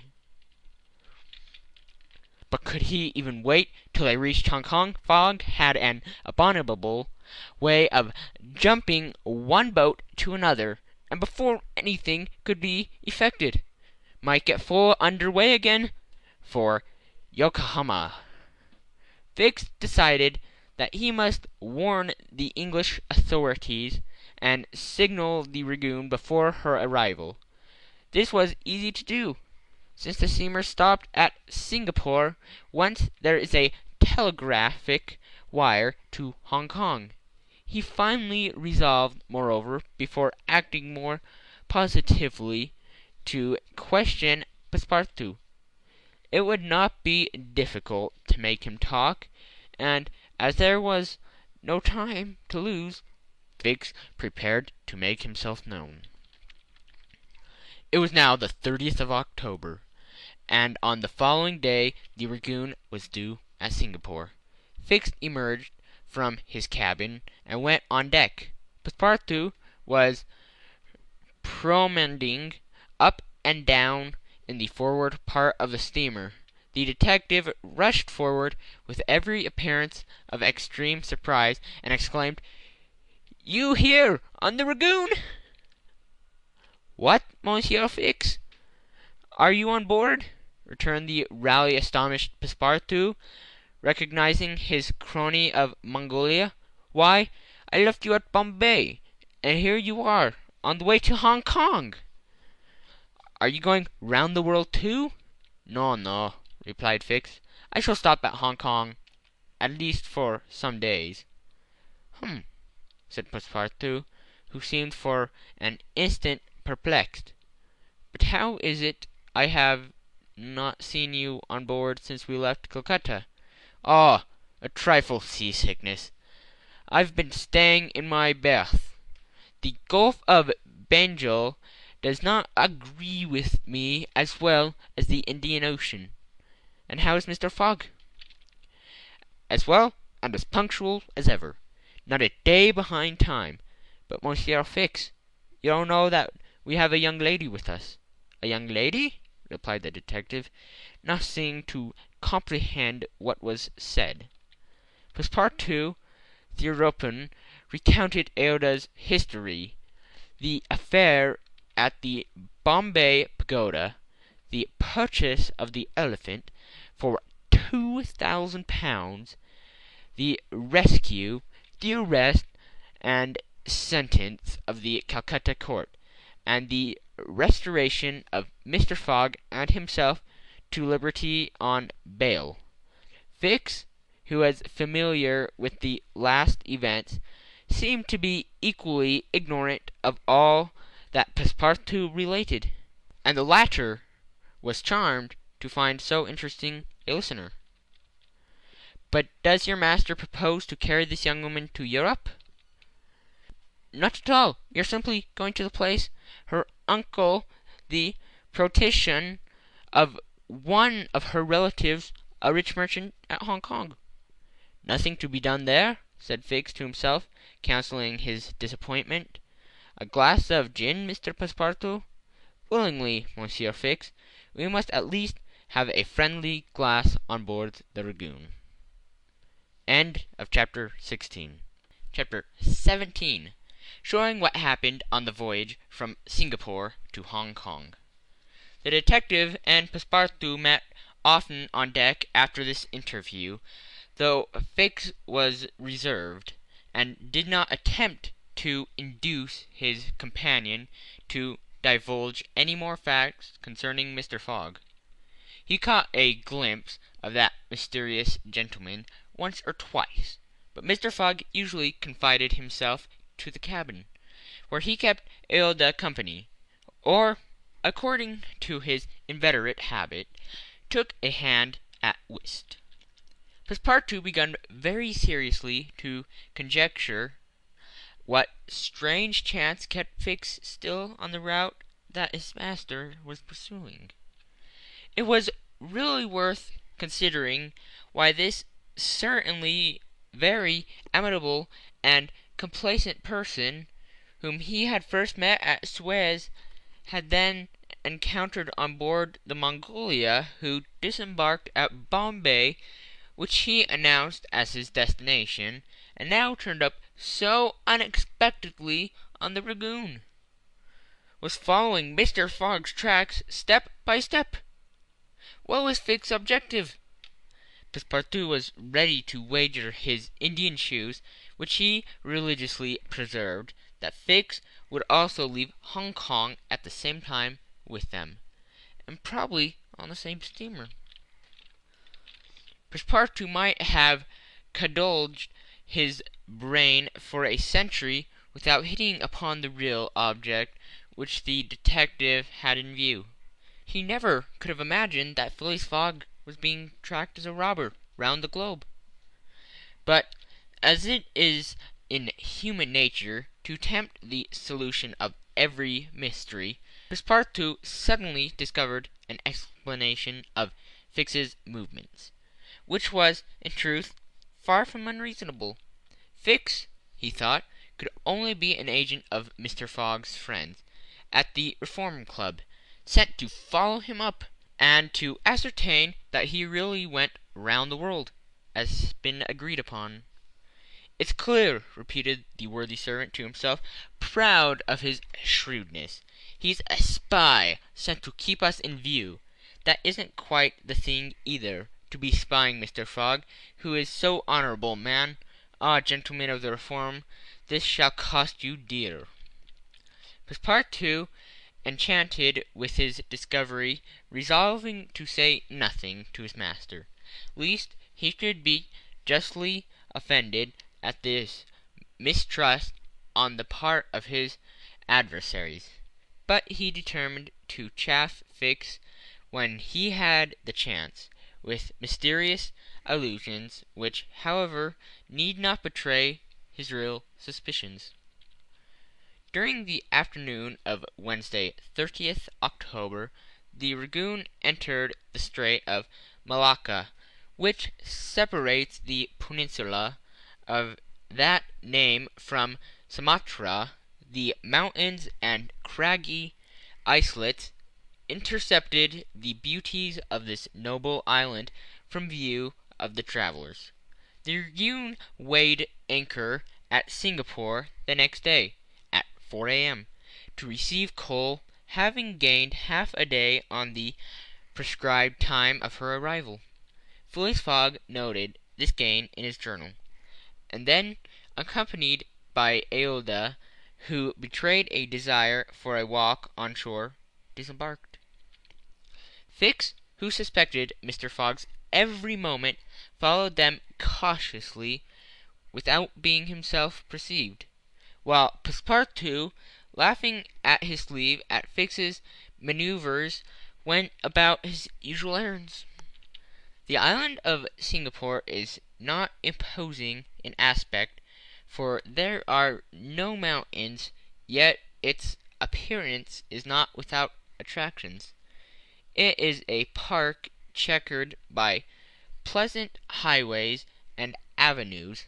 A handsome carriage drawn by a sleek pair of New Holland horses carried Phileas Fogg and Aouda into the midst of rows of palms with brilliant foliage and of clove trees, wherefore the cloves form the heart of a half-opened flower.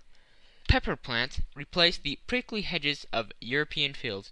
Sage bushes, large ferns with gorgeous branches varied the aspect of this tropical climate, while nutmeg trees in full foliage filled the air with a penetrating perfume. agile and grinning bands of monkeys skipped about in the trees, nor were tigers wanted in the jungles. After a drive of 2 hours through the country, Aouda and Mr. Fogg returned to the town, which is a vast collection of heavy-looking, irregular houses surrounded by charming gardens rich in tropical fruits and plants, and at 10 o'clock they re-embarked, closely followed by the detective, who had kept them constantly in sight. Passepartout, who had been purchasing several dozen mangoes, a fruit as large as good-sized apples, of a dark brown color outside and a bright red within, and whose white pulp, melting in the mouth, affords gourmands a delicious sensation, was waiting for them on deck. He was only too glad to offer some mangoes to Aouda, who thanked him very graciously for them. At 11 o'clock the Rangoon rode out of Singapore harbour, and in a few hours the high mountains of Malacca, with their forests, inhabited by the most beautifully furnished tigers in the world, were lost to view. Singapore is distant some 1,300 miles from the island of Hong Kong, which is a little English colony near the Chinese coast.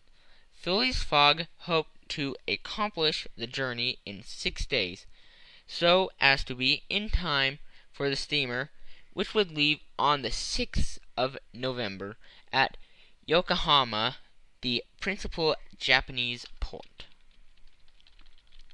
The Rangoon had a large quota of passengers, many of whom disembarked at Singapore, among the number of Indians, Ceylonese, Chinamen, Malays, and Portuguese, mostly second-class travellers.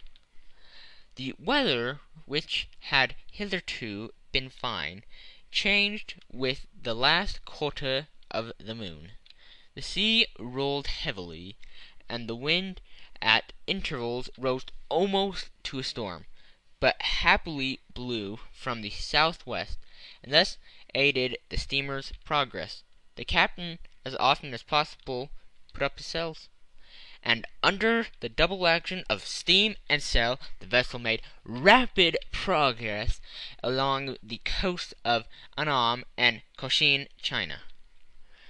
Owing to the defective construction of the Rangoon, however, usual precautions became necessary in unfavorable weather, but the loss of time which resulted from this cause, while it nearly drove Passepartout out of his senses, did not seem to affect his master in the least.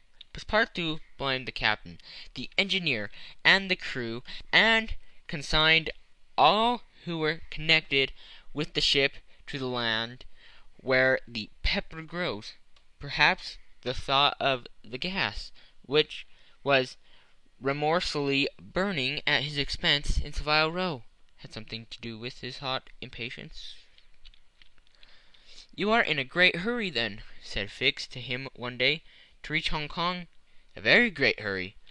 "Mr. Fogg, I suppose, is anxious to catch the steamer for Yokohama?" "Terribly anxious." "You believe in this journey around the world, then?" "Absolutely. Don't you, Mr. Fix?" "I don't believe a word of it." "You're a sly dog," said Passepartout, winking at him. This expression rather disturbed Fix, without his knowing why.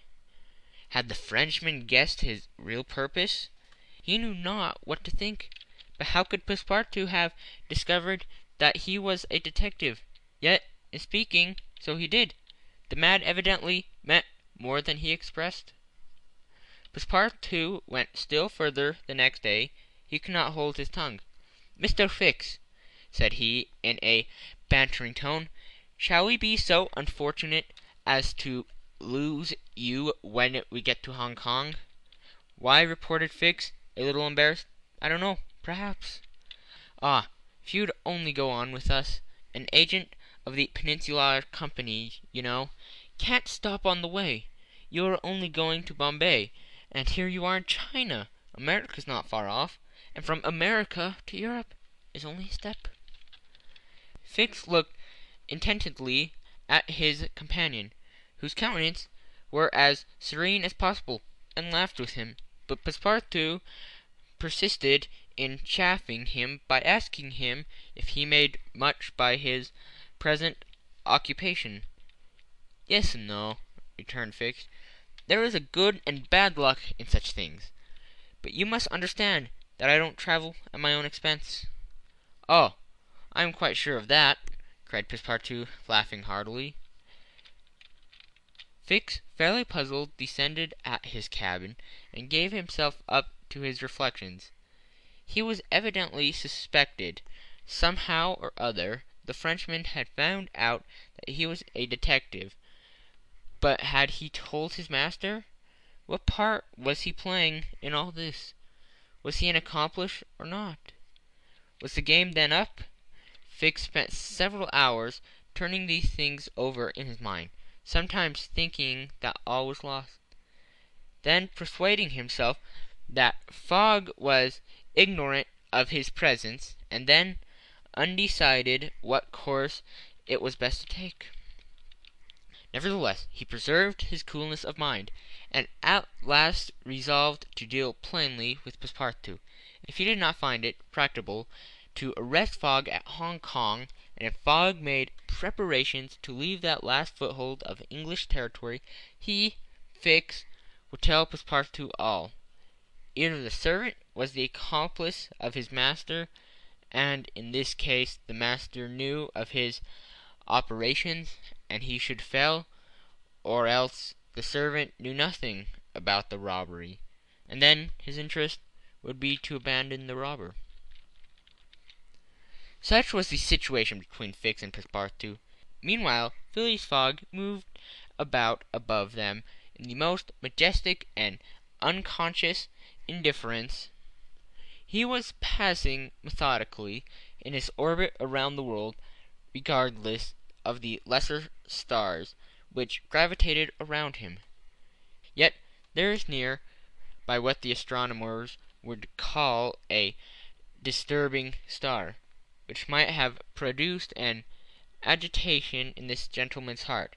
But no, the charm of Aouda failed to act. To Passepartout's great surprise, and disturbances, if they existed, would have been more difficult to calculate than those of Uranus, which led to the discovery of Neptune. It was every day an increasing wonder to Passepartout, who read in Aouda's eyes the depths of her gratitude to his master. Phileas Fogg, though brave and gallant, must be, he thought, quite heartless. As to the sentiment which the journey might have awakened in him, there was clearly no trace of such a thing, while poor Passepartout existed in perpetual reveries. One day he was leaning on the railing of the engine-room, and was observing the engine, when a sudden pitch of the steamer threw the screw out of the water. The steamer came hissing out of the valves, and this made Passepartout indignant. "The valves are not sufficiently charged," he exclaimed. "We are not going. Oh, these English! If this was an American craft, we should blow up, perhaps, but we should at all events go faster." End of chapter 17.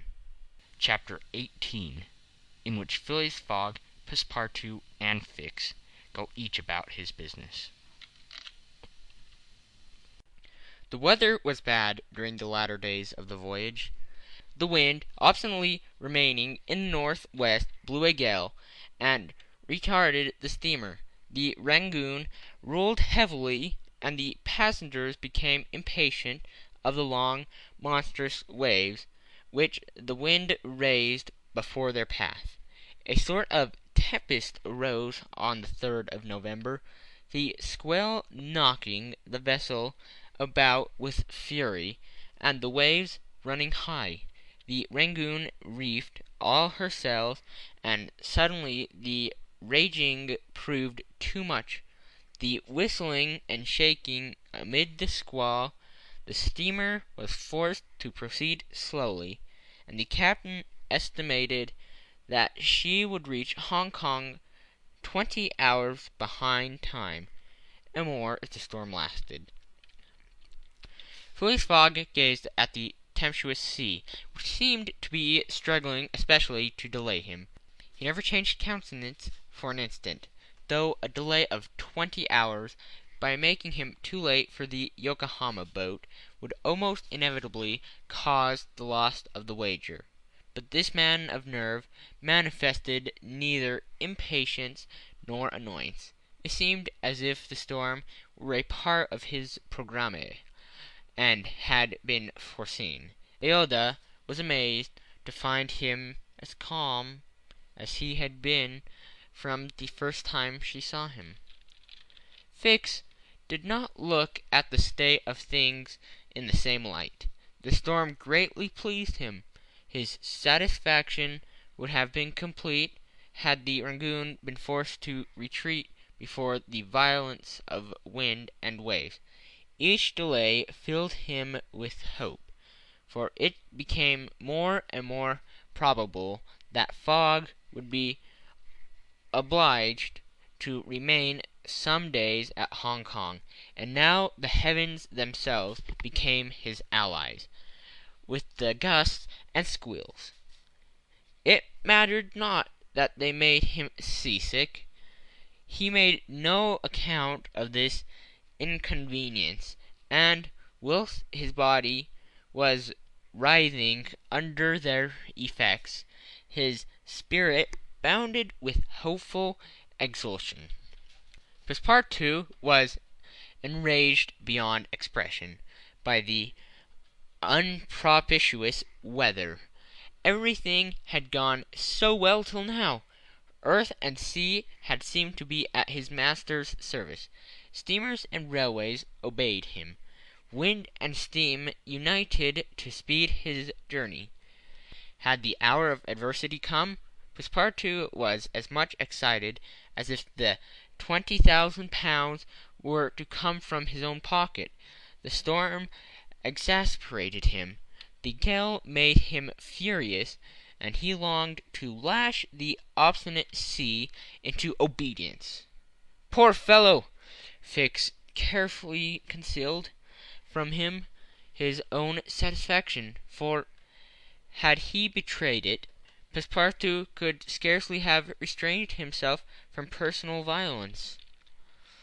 Passepartout remained on deck as long as the tempest lasted, being unable to remain quiet below, and taking it into head to aid the progress of the ship by lending a hand with the crew. He overwhelmed the captain, officers, and sailors, who could not help laughing at his impatience with all sorts of questions. He wanted to know exactly how long the storm was going to last, whereupon he was referred to the barometer, which seemed to have no intention of rising. Passepartout shook it, but with no perceivable effect, for neither shaking nor maledictions could prevail upon it to change its mind. On the 4th, however, the sea became more calm, and the storm lessened its violence. The wind veered southward, and was once more favourable. Passepartout cleared up with the weather. Some of the sails were unfurled, and the Rangoon resumed its most rapid speed.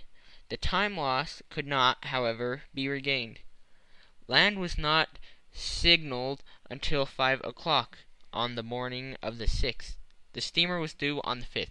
Phileas Fogg was 24 hours behindhand, and the Yokohama steamer would, of course, be missed. The pilot went on board at 6, and took his place on the bridge, to guide the Rangoon through the channels to the port of Hong Kong. Passepartout longed to ask him if the steamer had left for Yokohama, but he dared not, for he wished to preserve the spark of hope which still remained till the last moment.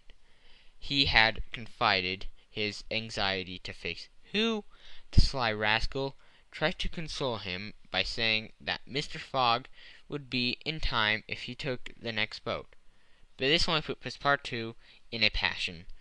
Mr. Fogg, bolder than his servant, did not hesitate to approach the pilot, and tranquilly asked him if he knew when a steamer would leave Hong Kong for Yokohama.